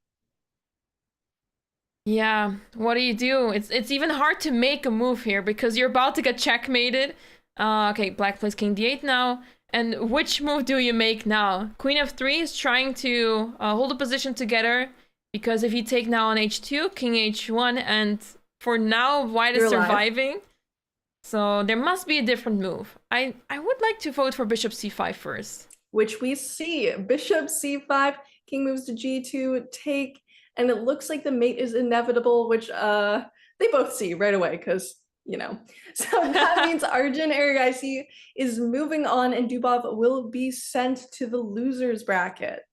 What a match. What a nice finish. Yeah, it came down to the very last game, and what a way to finish the match for Arjun. I mean, that attack was just so convincing, and Dubov was not able to recover from that poor position. So Dubov will go down to the losers bracket indeed. We have one more match going on in the winners bracket of Division 3. So it is between David Anton Guyaro and Evgeny Alexeyev. So they're in their fourth game already. And David Anton is a point ahead. Bracket. Div 2 is playing losers bracket as well. And there's still winners bracket semifinals there as well. Awesome. Awesome. This match may end very soon because both players are down to 30 seconds, 1 minute on the clock. And with a draw, David Anton will go to the final match in the winners of bracket. Let's take a look here. So he just needs a draw to survive to the final match. If white wins, I'm just taking a look at the quick score. I think that is correct. Yeah? Yeah. Yeah, David Anton is up a full point, yeah. Wow, okay, so you just need to play it very carefully, but they're both under 40 seconds. Do you think that will make a difference in this match? Ooh, I think so, yeah. It feels like a position where you like need much more time for because there's so much that can still happen. It's quite an imbalanced position. White has a pair of bishops, but black has a pair of knights, and this can cause for a lot of difficulties for both sides. So I think anything can still happen, and especially when we get lower on the clock, some craziness may happen. So I'm here for it. Some craziness may occur. And we see B takes A5 here. And especially in a position like this, which may look a little bit drawish, when you're very low on time, decisive results are much more likely. That's an interesting little outpost there, knight B3. Yeah, and you cannot really play around that knight very well because you basically have to abandon the queen side altogether and focus on the king side. Yeah, and the king e6 move looked very natural, making the king a lot more active. You also have to be careful not to get your king in any shenanigans, but those knights are coming in. These knights are coming in. Yeah, the pawn on b7 is hanging now, but white did not capture it. That seems to have been a free pawn. Nobody wants to take the pawn. Nope. Maybe they're a little scared there, especially with 6 seconds on your clock, 10 seconds. It's all, they're completely evening out time, and they're both under 10 seconds right now. Oh, this is getting so exciting. I was so worried he wasn't looking at his time there. And 2 seconds, 1 second, they just have to make moves incredibly quickly. H5, goodness. just a very simple pawn push, but we do not see that yet. No one wants to get checkmated. E4. Oh, that looks awful. It makes sense because black was forced to play f5, give up the pawn. I mean, the eval bar is on a field day right now. This is madness, but that's what I was talking about. The position is just so, there's so many opportunities for both sides and anything can still happen, but it seems like white is winning this game because the king on f6 is just stuck and it's really difficult for black to survive this. Yeah, you have to absolutely not only survive this, stop the pawn promotion, you have to, I don't know, have some sort of mating threats, which we don't see. And here we go. Mate is on the board. What a game. And Alexeyev manages to tie the score. So we will see this match also heading into Armageddon. Yes, we will. And we've been seeing so many Armageddons. So we're just getting more and more blessed with all of these fantastic Armageddons coming out. Oh, yeah, absolutely. Should we go to winners bracket? I think there are only 2 more games remaining in the Div 2. Yeah, I guess Division 2 already started with the losers bracket. At least the game between Hikaru and Fedoseev has started already. But let's take a look at the winners bracket match between Jules Mussard and Alexander Grischuk because they're in their 4th game. the match score is tied, so whoever wins this game will advance to the next round. Absolutely. And this has been an absolutely hard-fought match. And I think they both want a decisive score. Neither of them really want to go to Armageddon right now and take that risk. So we're going to see some fighting. It's also even time. They're both almost under a minute.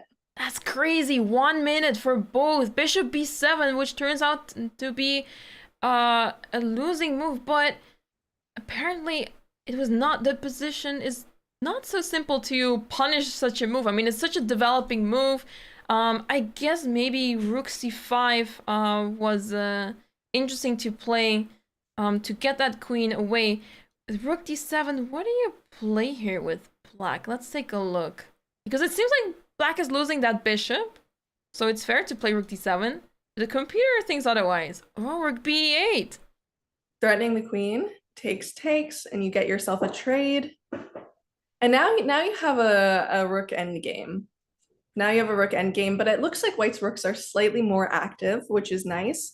But you also have this kind of questionable pawn structure on the king side for white, for Grischuk. Yeah, for now it's still fine because it's hard for black to attack those pawns. But in the long run, in the very far rook endgame, this can be a problem. As soon as the play will be on both sides of the board, then things may get very tricky as those pawns on the king side are very weak, as you mentioned. So long-term issues, but for now, white is still fine. And Grischuk, he has a chance right now. He can defend with d2, or he can try to move his knight to an attacking position, c5 if bishop takes that pawn, which we see right now. If bishop takes f3, your a6 pawn is falling, I believe, which... or e6, actually. That also makes a lot of sense. A nice central pawn. Also, the a6 pawn is still incredibly weak. This looks to be heading in white's favor, but still anyone's game. Yeah, I mean, black is in trouble here already, because if you play rook f6, you allow moves such as rook c8 check, and then black has difficult time to save the king over there. Doesn't really have a lot of safe squares, so that knight is quite a monster. Really difficult to defend against, and I think this is simply allowing f3 now. Yeah, f3, bishop's forced to move to... I was looking at what happens if h3, but I think your bishop might get trapped once the king moves in, and the king wants to be more active anyway.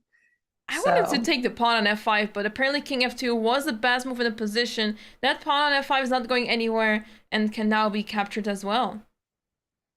Just very nice patience. And look at all these outposts being made for these knights. Rook c7 now, simply entering the 7th rank. How do you defend that pawn? I guess bishop f7 still, but something feels wrong. I mean, there's no way you can survive facing 2 rooks on the 7th rank and a knight. This. And that's over. This might be a sad end for a resident Frenchman here, as Grischuk is absolutely taking control of this position. It's very hard to see what to do. Yeah, this seems to be over. Don't flag. Oh, that's scary. You should not resign when your opponent has 5 seconds on the clock. Anything can happen, but also he is the side with the knight, and the knights are so scary in these time trouble situations. Just absolutely keeping control. This is just monster play by Grischuk. Yeah, he played super well here, and he is the winner of this match. He wins the match barely, with the minimal difference, but very convincing way in this game with that strong knight and the rooks on the 7th rank. He showed class in this game, and he takes down Jules Moussard, who is now going to the losers bracket. Yes, that is true. My namesake, he was named after me, by the way, not the other way around. I would 100% believe you. His mom called me up. His mom called me up and he was like, "Hey, is it cool if I name my son after you?" And I was like, "Yeah, of course, Jules Moussard's mom. Like, that's super normal. You should do that." And that's how it happened. So he is going down to the losers bracket, unfortunately, but he still has some fight left in him, and he will be playing some additional games. So we will keep track of that one. Meanwhile, we have some action going on in the Hikaru game, the first losers bracket game against Durabaili.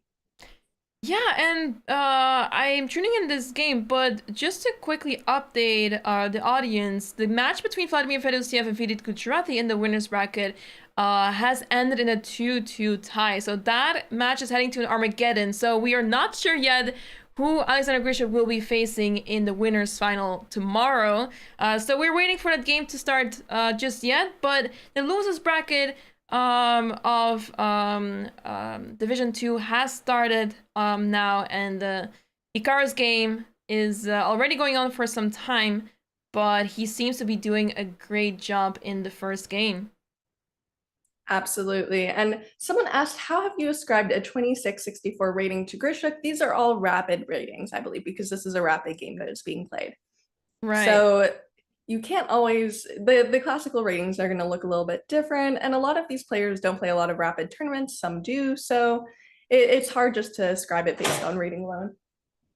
Yeah, and Vasif flags in this game. I think it was already a very tough position, so I think maybe he was unsure what to do anymore, and this was a sort of a way to resign as well. He was already very low on the clock anyway. So Hikaru takes the first win in this match, and if Hikaru manages to draw the next game, he will proceed in the next round, and he tries to survive the losers bracket. Meanwhile, the second losers bracket game between Karthikeyan and Kramnik has begun. And this is a very similar situation. They're both playing very quickly to absolute speedsters. And we'll have to see what happens here, but this is a very important game to see who gets to move on and who is eliminated from the losers bracket. Yeah, so let's see. Kramnik so far has been doing an amazing job surviving the losers bracket. He has had some really tough matches, but every single time he managed to survive, and yeah, Morale has also made it this far. So I'm really curious to see who will go down in this match. But yeah, so far looking good early on for Vladimir, who is playing really quickly. He seems to know his theory quite well. I guess as a former world champion, that is quite expected. Yeah, it's very it's very hard to get someone out of book on theory here, but I'm pretty sure he does know his stuff. We are getting word in the chat that Indian GM, I'm guessing it's about Morale, is playing an event in it's about some of the other plays, I guess. So some of the players are playing in classical out-of-board tournaments, which is crazy that they find the time to still play online after their games. It's about Morale. Really? Okay. That's so tough. Imagine playing a classical game and then going home and then you're like, oh, time to play Hikaru, time to play Kramnik. It's just so difficult. I don't know how they have time for all this chess, but we've been saying about this before. They'll finish these tournaments and just play Blitz all night. So you really see that they love it. They're very dedicated, and you don't get the chance often to face such high-level players and at the stakes. I mean, there's so much to fight for. The prize fund is insane. Very high prize fund, yeah. Yeah, the players are fighting for the prizes, of course. They're fighting for a prize. They're fighting for a chance for bragging rights, for Twitter rights. Yep, absolutely. All of the above. So yes, let's take a look here.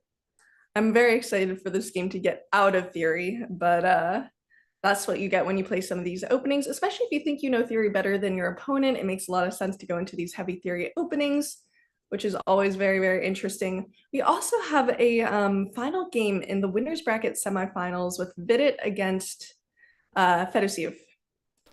Wow, this might be Armageddon, actually. Let's see. Yeah. Yeah, I quickly want to take a look at the game between Fedoseev and Vidit Gujarati. So this is the Armageddon game, and how low did Vidit go that he's down so much on the clock already? I think he went down to 7 minutes and 45 seconds, something like that. That's crazy. Yeah, 7 minutes and 45 seconds, and then he's been taking a little bit of his time as well. You know, this is not the worst time difference we've seen so far in this tournament, but it's important to note that they do not have increment. He does not want to get into a speed scramble. So, you know, but this seems like a relatively I won't say simple position because there's still so much play in it, but it is a little calmer than say the Aragaisi Dubov position we were looking at earlier. Yeah, this is a very peaceful position. This is exactly what Vidit wants, right? He has the draw odds, so if he just keeps the position closed and doesn't do anything too crazy, he can easily survive this. So it's on white to prove that there are some chances here in the position, and he needs to try to complicate matters. Yeah, he needs to keep up the pressure. It's very difficult. I wonder what opening this came out of, though. That's what I'm trying to look at right now. I'm wondering if there was a what drawish opening we're seeing. Okay, let's Array see. Well, no, actually, okay. To be fair, it's not an extremely drawish opening, except we're just trading off all of the pieces. Absolutely every single piece has been traded off. So I think Vidit's very happy with this. I think he's gonna, take a snack, take a bite of food, take a nap, come back. He'll still have his position, his slightly better end game. What can you do? Yeah, I see some confusion in the chat about Hikaru. So Hikaru is still playing. He is in the losers bracket, but he is facing Fedoseev Durarbaili and not Vladimir Kramnik. So I guess if Hikaru wins his match as well as Vladimir Kramnik, then they might face each other tomorrow in the losers bracket final. So, or this, I think it's the semi-final first. So they might face each other, but I'd have to double check the bracket for that, but yeah, he's playing in Division 2, and he's in his second game right now against Fedoseev, and his chances of advancing are looking good. Yes, D2 and D3 also have losers brackets, which are going on, which is why we have so many exciting games. There are so many comebacks. You can get knocked out and still be in it temporarily. And we're seeing that fighting spirit from all of our losers bracket players today. Yeah, so in this game between Fedoseev and Vidit, I like what Vidit is trying to do here. I mean, I was saying that he can just stand still and not do anything, but he is trying to go for some winning chances here. He played e4, he's attacking the pawn on d3, and he may be going for the pawn here. He may want to capture that pawn on d3. When you can draw, why not win? Yeah. And we've seen that mistake made previous times in this tournament where someone will play too passively, going for the draw with one of these draw odds games, and then the tide will end up switching out of their favor. So keeping on the pressure is a very good way to play, but it is a very principled player, and we're really seeing that in action here. Yes, so still 2 minutes down for Vidit, but these kind of positions are not super complicated. It's not super sharp. There are some tactics, but they're not very difficult, especially when it's 2 rooks versus queen now, and Vidit also has the extra pawn, so his chances are looking great. At least an extra pawn on the queen side because he can create a passed pawn now, but not a super complicated position, so he will not need so much time to play the next few moves. And if Vidit wins this one, he will be moving on to the winners bracket finals, I believe, tomorrow. Yep. And he will be facing Grischuk over there. Yeah, and while we wait for that, I think we should take a look if you are not opposed to the Kramnik Karthikeyan game, because we are on, what is this, game 1 or 2? Game 1. Game 1, the yes. losers bracket. Of course, let's take a look, because there is some action happening here. Vladimir is down to 6 minutes. Okay, this is not an Armageddon game, so we have to change the mindset. The time difference is very small, but Black's position looks quite cramped. I'm not sure what to make of it. I mean, the rook on b8 is hanging, and if you play rook b7, you face bishop a6, so it seems as if Murali is losing material no matter what. Yeah, it does look very, very uncomfortable here. It's not really sure what exactly to do. You could try to target any of the weak pawns. You could try to create some counterplay, but all of the pieces are a little bit, well, stuck. Stuck's a good way to put it. It's hard to see where you want to generate counterplay, which he's thinking about now, which is why he's using his time. Karthikeyan's using his time, really trying to figure out how he can pose the most threats. Yeah, not an easy task. I mean, you have this black dark squared bishop of black on g7, but Yeah, it has this nice vision towards that pawn on c3, but other than that, it's not really doing much. And at the same time, if anything, white can always play bishop d4 and stop that bishop on g7 altogether. So That's I'm not true. liking black's chances here to try to come back, but perhaps Morali can find a way to figure things out.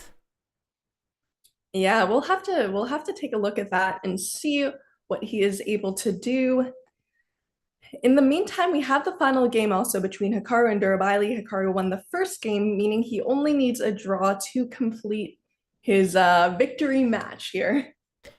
Yes, and his chances are looking great as he has two minor pieces traded for the rook, but white does have some pawns. But those pawns are not going anywhere just yet. The pawn on b5 does not really want to move for the time being, because as soon as you move it, you may lose it. Snatched up. Yep, and If you don't move it, you'll lose it. exactly. So the black pieces are also very well placed on the king side here, pointing towards the pawn g2. Yeah, the attacking chances of black are looking really good here. And I love that knight because I feel like it has a lot of potential to move in many different squares. H4, E4, you could really take it anywhere, and it's going to end up being a pretty strong attacking piece. Yep. So white needs to be careful, but for now it is Hikaru's turn. Perhaps he can activate the rook by playing rook d8 because the queen moved, and since you have the chance to play rook d8, why not? Yeah, get it on that open file. You'll be very, very happy. We'll see. We'll see. That bishop, I think it's fine where it is at the moment because that queen is, I really like your move suggestion because that queen is defending several pawns right now. It's defending the pawn on c4, it's defending the pawn on e3. So you're kind of forcing it back to even more of a passive position and taking up space. Yeah, so the two rooks of white are also not doing great. Wow, Hikaru goes for the move rook e8, which turns out to be the best move in the position. He's eyeing towards that pawn on So good. e3, which is crazy. He's setting up the threat bishop h3. That is a really crazy threat. No, you're so right there. You threaten the mate, you also threaten to take the pawn, and then you're left with a very, very sad position as well. He's just such an absolute trickster here. He has the best threats. Oh, and we see the b6 push. It feels like a little bit a move, just trying to create some counterplay here. Yeah, he's trying to distract black's pieces, which makes a lot of sense, but Hikaru does not care. He literally doesn't care. Plays knight e5, and he can simply snatch off that pawn on c4. Yeah, he can snatch it up whenever he wants. He doesn't even have to really worry about it right now. Although it's always something good to keep an eye out for.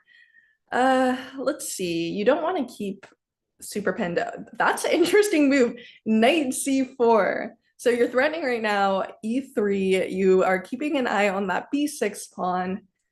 That is a very versatile move. Ooh, b7, and there's so many threats in position. White's threatening queen takes e6 and then promoting the pawn on b8.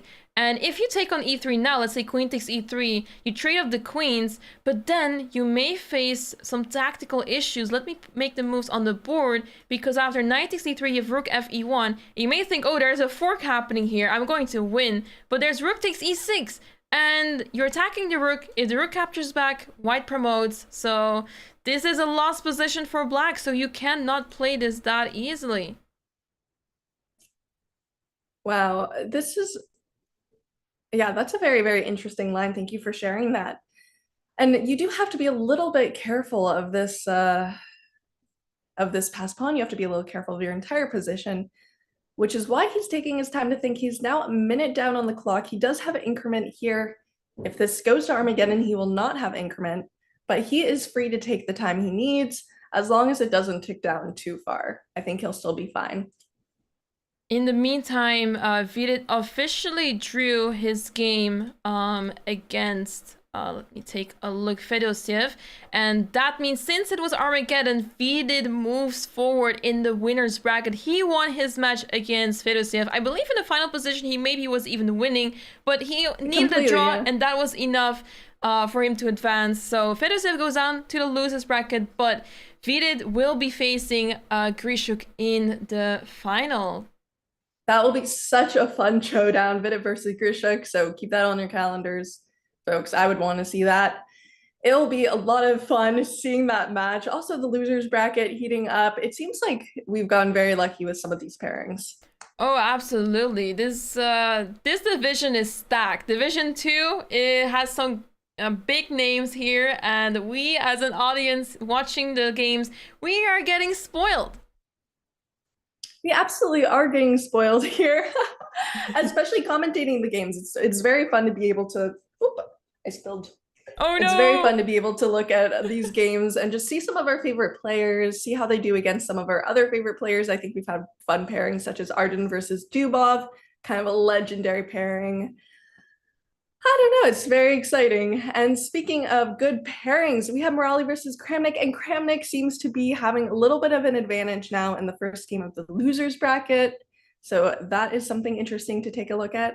Yeah, he is up the exchange. Finally, he took the exchange when he was able to. And now the question is how to convert this, because it looks very easy at first sight. Just place a rook on d6 and capture the pawn on b6 and go from there. But easier said than done, because how do you even reach d6? You have to get really creative, and that rook on e4 needs to keep defending that pawn on c4. Once you lose a pawn on c4, the winning chances become very minimal. So you have to make sure to get the pieces involved and attack the pawn b6 at the convenient time and way, because the pawn c4 is a big weakness. Yeah, it's just a very open position, which makes the knight a little bit less useful in something like this. You do have outposts, but like you said, it's a little difficult to figure out how to use this knight properly, whereas these rooks have full range of motion, are able to keep protecting, attacking, really minimizing the squares that that knight can go. It's a nice position for Kramnik. Here I want to play f4, but Vladimir goes for rook d1 because he sees a potential in maneuvering the rook to the d file, perhaps preparing the move rook d5 to attack the pawn g5, which has now become a weakness. And after f6, now we have another weakness. f6 has become the weakness, and now Kramnik is setting up the rooks on the 6th rank. That is brutal, because if you try to defend it, one of your pawns is falling, if not more. And you can see Karthikeyan is taking a little time to think, but this is not a situation you can really think yourself out of. Yeah, this is not easy, because what move do you actually play here? You're almost in Zugzwang, because if you move the rook, let's say, to b8 to keep defending the pawn b6, then you face rook e7 and the king has to go to the 8th rank. That looks pretty sad, and you lose f6 as well. If you move king f7, I can see white play rook e6 just to be able to take the pawn on f6 with check. And yeah, if you move the knight to b3, then you're not attacking pawn c4 anymore, so what's the point? And we see that on the board, king f7. We see king f7 on the board, which means that f6 pawn is most likely going to fall. I think you're right, we will see rook e6, which Kramnik is taking a second to think about. But I do think we'll see that on the board. Pawns are going to fall. That king is in a very precarious position. And I would say this will end up being a Kramnik victory for round 1. I think so too. Kramnik is also up on the clock, so the chances of him making a big mistake here are not high at all. So yeah, with the rooks on the 6th rank, he can soon maneuver them to the very edge on the 6th rank to the right side, so he can give checks to the king, push it back to the 8th rank, and find a way to checkmate. It's all about that, finding a way to checkmate. Yes, welcome to chess. Always find a way to checkmate. You know, the saddest thing about chess sometimes is, well, I love when my opponents resign so I can go eat. Sometimes you just want to deliver that beautiful checkmate, you know? You want that combination. I swear, if my opponents, I've had a few situations where my opponents just have a beautiful mate against me, just something gorgeous, and I'll just let them play it out. Like even if Aw. you see it, I'll just let them play it out because I know they're gonna want to frame that on their wall. Yeah, exactly. Oh, that's so nice. I had some opponents that allowed the tax to be played out as well. It's so satisfying. Once I'm in a winning position, I'm just having a good time. I'm enjoying it. If my opponent keeps playing, I'm just happy because maybe I get to deliver checkmate one way or the other. Yeah, this is not the case though when you have like a pawn promotion and you have to just like play out this like queen king mate for a few moves. You're like, okay, whatever. But if you have a really nice combination, it is sometimes nice to get it on the board. I agree. Mm-hmm. King e7 now on the board. You want to play rook g7, but then you lose a rook on f6. And since you have the opportunity to play, let's say rook a6 or even rook f5, you'd rather want to play that because you want to capture pawns without trading, really. And I wonder if we will see a resignation from Karthikeyan. No, he is still fighting it out as long as you have these two passed pawns, but those passed pawns are falling. Those passed pawns are falling, and maybe even the knight is falling or the rook is falling, or you could trade rooks and take a pawn. Either way, you're gonna have a really nice attack. Yeah. For now, rook takes c5, blunders knight e4 check, so you can't take the pawn on c5, unfortunately. Those forks. Yeah, those forks are quite mean. I guess you have to consider rook d5 at least, or rook e5 check first. And that may be the winning move, actually. Okay, rook e5 check. King d7, rook d5. King d7. Yeah, that looks nice. And then rook b6 is possible, but at least you get to capture g5 without losing material. So, I'm a little worried about those pawns on the queen side, though. We do see that move, rook e5. Amazing. King moves over to d7, just what was discussed here. And now there's some decisions to be made. Ooh, turns out to be a mistake. Rook d5 was a mistake. Oh no, we have led wrong.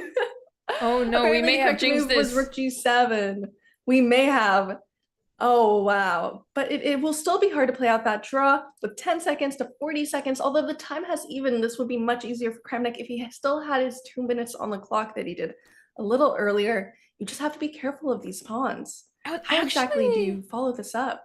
I'd be really scared for white here because those pawns are really pushing fast on the queen side. You really have to get creative here with white to stop these pawns without losing. So I'm very concerned for Kramnik here. If he overpushes now, he may end up in a lost position. So he needs to try to find a way to get rid of that knight on d6, capture a pawn on c4, and then somehow stop the b pawn. I think that's the way, because if he keeps the 2 rooks on the board, he may just lose. That's absolutely insane. And not only that, but it's very, very tricky with 8 seconds on your clock. Takes the knight, goes for your suggestion, takes a pawn. Apparently that was also the wrong move. We are leading them wrong. Oh no. We're terrible. Oh hey, I'm thinking like the 4 world champions, so it's something I will take. Yeah, that's amazing. Wow. That's absolutely crazy that this is completely losing. I mean, it makes sense. There's an outside past pawn, but I was expecting it to be defendable much easier. I mean, there you go. Rook before check, king c3. And it's back to an equal position. This is completely crazy. What? King d4? But he's still going for the win, it looks like, because he's 1 second his clock and he was so close to flagging. Goodness. Was so close to flagging. 2 seconds on his clock. No, don't flag, don't flag. Before check, yes. 0.3 seconds. He was left with 0.3 seconds. Just a millisecond more. He really has to keep a handle on this or else he's going to flag. 0.5 seconds. He's giving us heart attacks here. Oh, the king is moving to c2. Oh no! He didn't do it because now the g pawn is moving forward. There's no way to take advantage of it. King c3, g6. G6. This is draw. I think a draw is a fair result. Oh, as long as he doesn't like flag there, it is a draw. takes, and then you have this pawn. Takes, and we have a draw, which is actually a very solid result for Karthikeyan, who was completely losing in this position before, leading the first match. This is the first match to be a draw. Draw. So they'll be starting their second match shortly. That was a crazy endgame. I mean, both players were winning, drawing, lost. It was madness. And it goes to show that so much can happen in these rook endgames. Even if you're down exchange, some opportunities may arise, and Morale just kept fighting. And yeah, I guess a draw is a fair result in the end because both players made so many mistakes, but it's understandable when they have so little time on their clocks. No, absolutely. But it's still going to be actually very, very tough to kind of switch your mindset, get back in the game, continue to play it out. I don't know. And all the natural moves, like you were suggesting many natural moves, I was suggesting some natural moves, and it just ended up not being the correct moves. It was a very tricky position. Yeah, this is madness, and this format is quite unforgiving, especially because these players are playing best of 2 matches. So this second game may be decisive for the match result. Whoever wins this game will move forward in the losers bracket. By the way, in the meantime, Hikaru managed to win his match against Fedoseev, so he is through to the losers bracket semifinal. Yeah, we will see him back tomorrow. Unfortunately for Fedoseev, that's the end of his run, but he played fantastic chess, and yeah, it was awesome following his games. He put up a great fight against these big players. Yeah, imagine you just finished your winner's bracket game, right? You're doing well, and you're like, okay, I lost my winner's bracket game, but at least I'll face someone easier. And then you're paired against Hikaru. A little bit of a tough run there, but what can you do? There's no break. There's no rest for the weary here. I'm just quickly going to check if we have the losers bracket of Division 3 going on, because I believe we're also expecting the losers bracket of round 5 to be played here, but there's a chance they may have finished already. I'm quickly trying to take a look, but there's so many games that we have seen in the past few days, and it's stacked here. It is. We've seen so many very exciting games. I'm also taking a look here. It looks like we're all done with our It looks like games. they're all done. So, Alexander Bortnik, oh, he lost his match against Jaime Santos Latasa. He was doing so amazing. But Jaime Santos Latasa takes down Alexander Bortnik, and with that, Bortnik is out.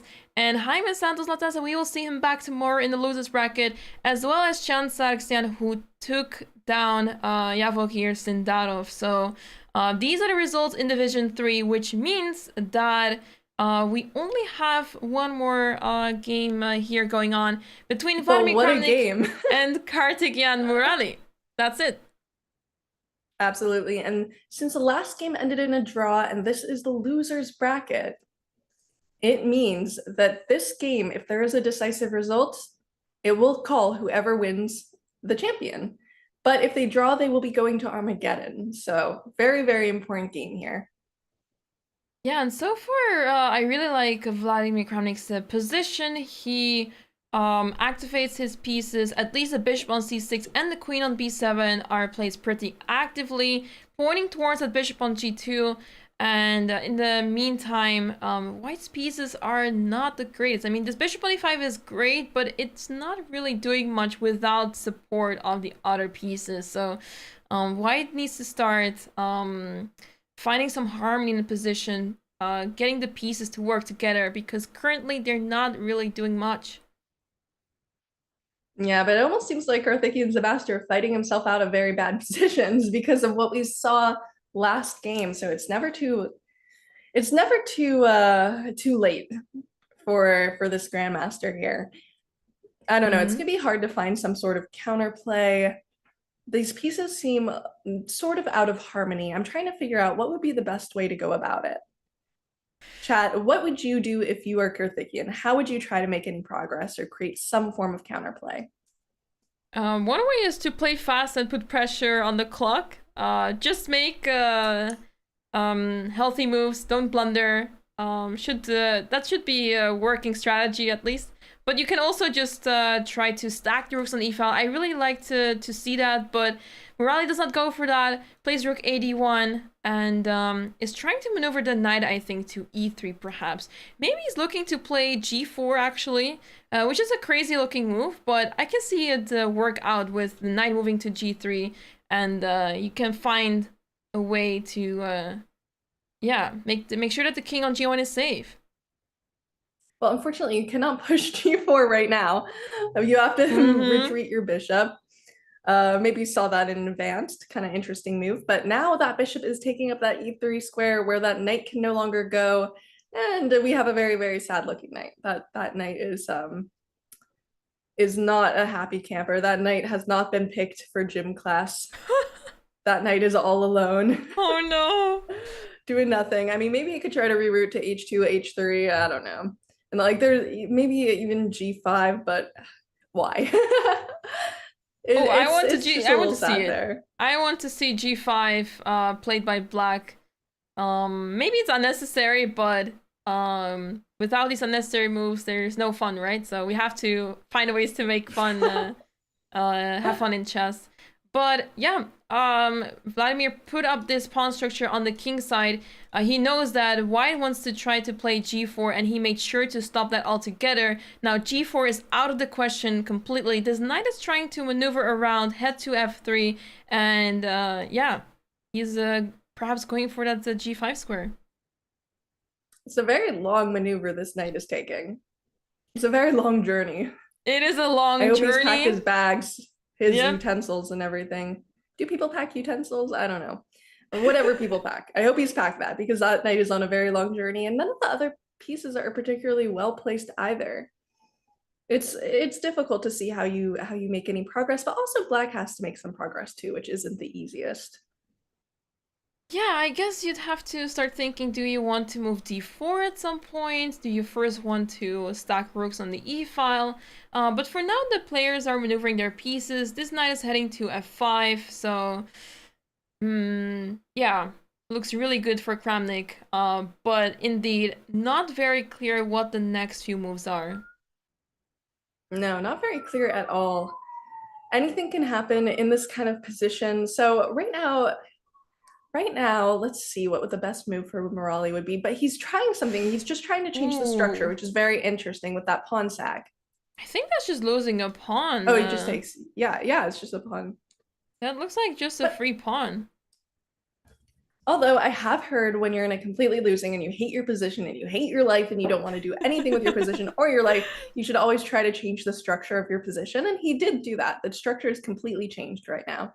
Yeah, true. That's a very good point. To release the pieces and yeah, to find a way to come back because activity over material sometimes, especially when it's just a pawn. Because as soon as the queens are off the board, I can see white go rook d7, activate the rook, and create some chances this way. But for now, the knight goes to f3, and black is just up a full pawn and has no weaknesses whatsoever.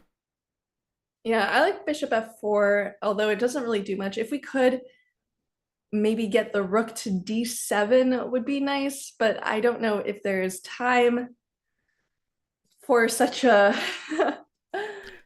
move. It's difficult to see the best way to go about it. And Kramnik right now has the exact same idea. He wants to move his rook into e2. How do you defend? Are you forced to be incredibly passive? What do you do? I don't know, maybe trade off the rooks, but that doesn't look very fun when you're down a pawn either. Exactly, and I guess after rook d7, you have at least rook e7, but perhaps playing a5 is also possible, just to save the pawn. But looking at this position now, black is completely dominating here, as the knight is on d4, stopping the rook from infiltrating, and yeah, I trust Kramnik to convert this. He is, after all, known to be very good at endgames. Last game was a bit of a slip for both players, but being up a pawn, a healthy pawn, should not be difficult to convert. How do you create any last-minute counterplay? We see bishop e3, which feels like it's not really doing much, but there isn't much to be done either. You see a trade. I don't know. Where's that rook going? You're just down 2 pawns now. You're down 2 pawns and that last pawn will be falling soon. And look at that horrid queenside majority of pawns just absolutely storming through. I would take your prediction as well and say this will be a Kramnik victory. Yeah, this is a tough position for Morale. I mean, a few moves ago, it was already super difficult to defend. The pawns of white are simply too weak, and black has consolidated the pawns on the queen side very well. So really difficult to find counterplay here for white. And yeah, this match may end very soon. Absolutely, this match could end very soon.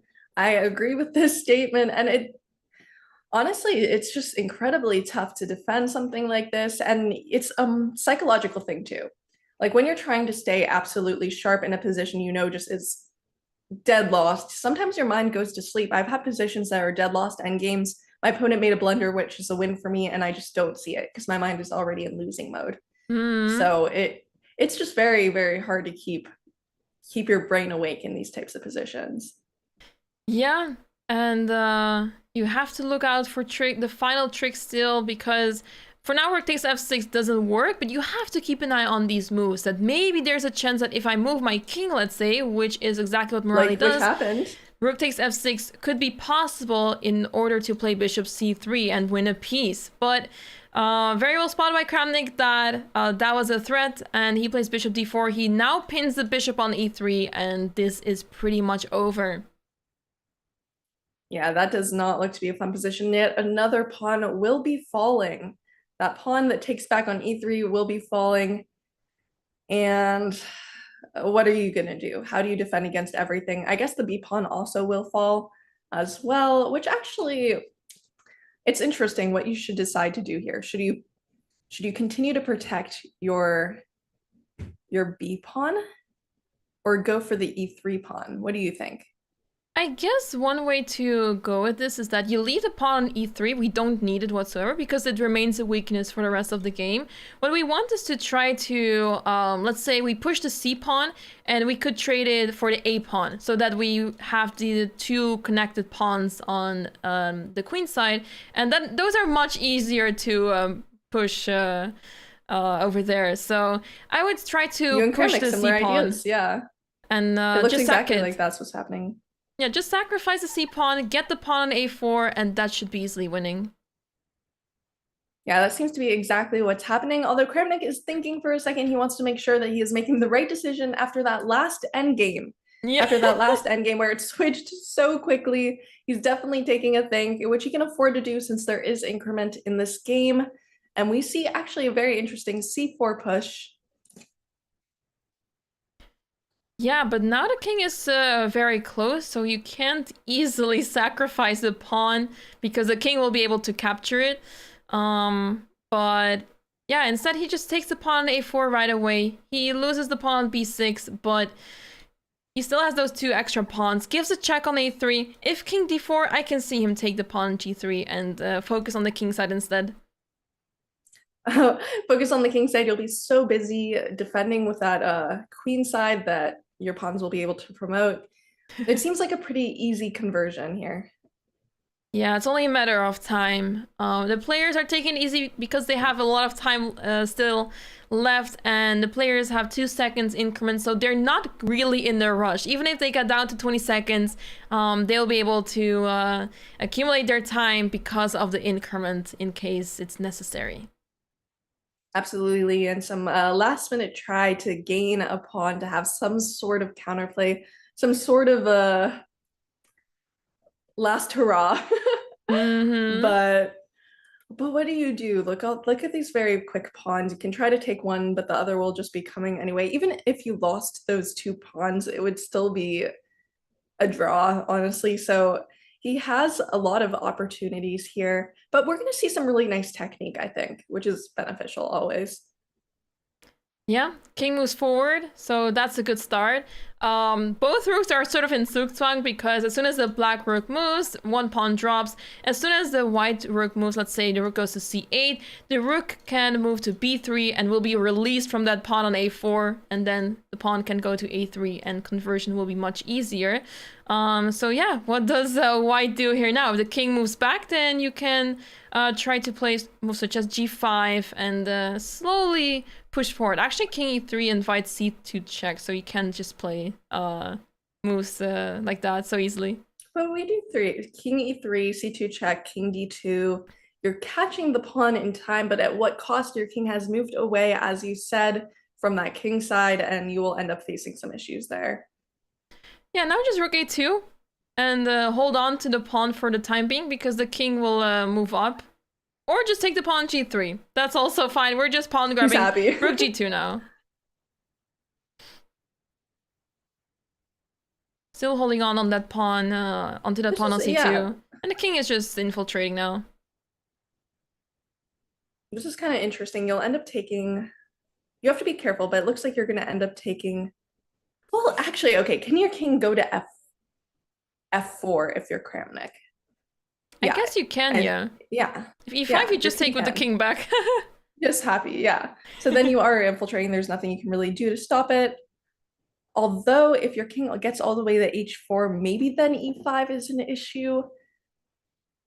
I guess worst case scenario, even if you get to take the pawn on f6 with white, even then there will be a passed pawn on h5 that will just move forward, and it's easy to stop the f pawn. So no matter what white tries, I mean, something really insane must happen for Kramnik to blunder this.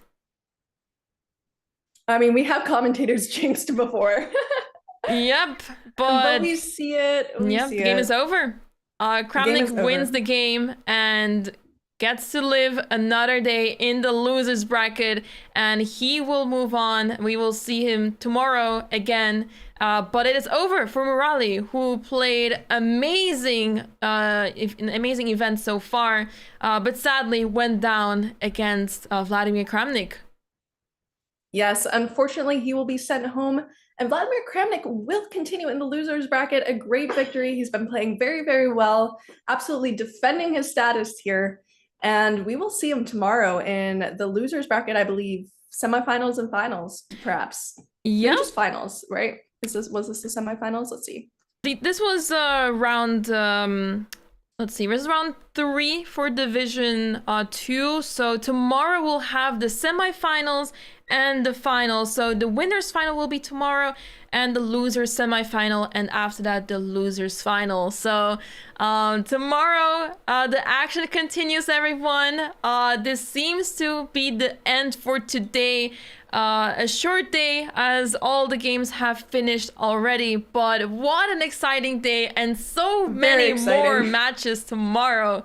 Tomorrow is going to be super exciting, as we will see who will come out as the winners in the winners and losers bracket, because these two players will then face each other in the grand final. Absolutely. And unfortunately, I will not be commentating tomorrow because I am heading to LA to play the Botas Invitational Tournament, but I will be tuning in because I'm very excited to see what happens. I hope you all are enjoying, and Anna-Maja, thank you so much for commentating with me. Thank you so much, amazing. It was almost a pleasure. Making up for beating me over the board. Almost. It was a pleasure commentating with you, Jules. Lots of good luck to you in the tournament. We will be looking at the games very closely, and I'm super excited to follow your games. So lots of good luck. And yeah, it was awesome to commentate with you. Hope to be back in the commentary booth with you together. But for now, we're saying goodbye. And thank you so much to everyone for watching. Thanks so much for the support. And with that, this was the CrunchLabs Masters for today. Tomorrow, the action continues. We will see who will be my co-host tomorrow. But super excited for tomorrow's matches. And with that, we say goodbye. Thanks for watching, everyone.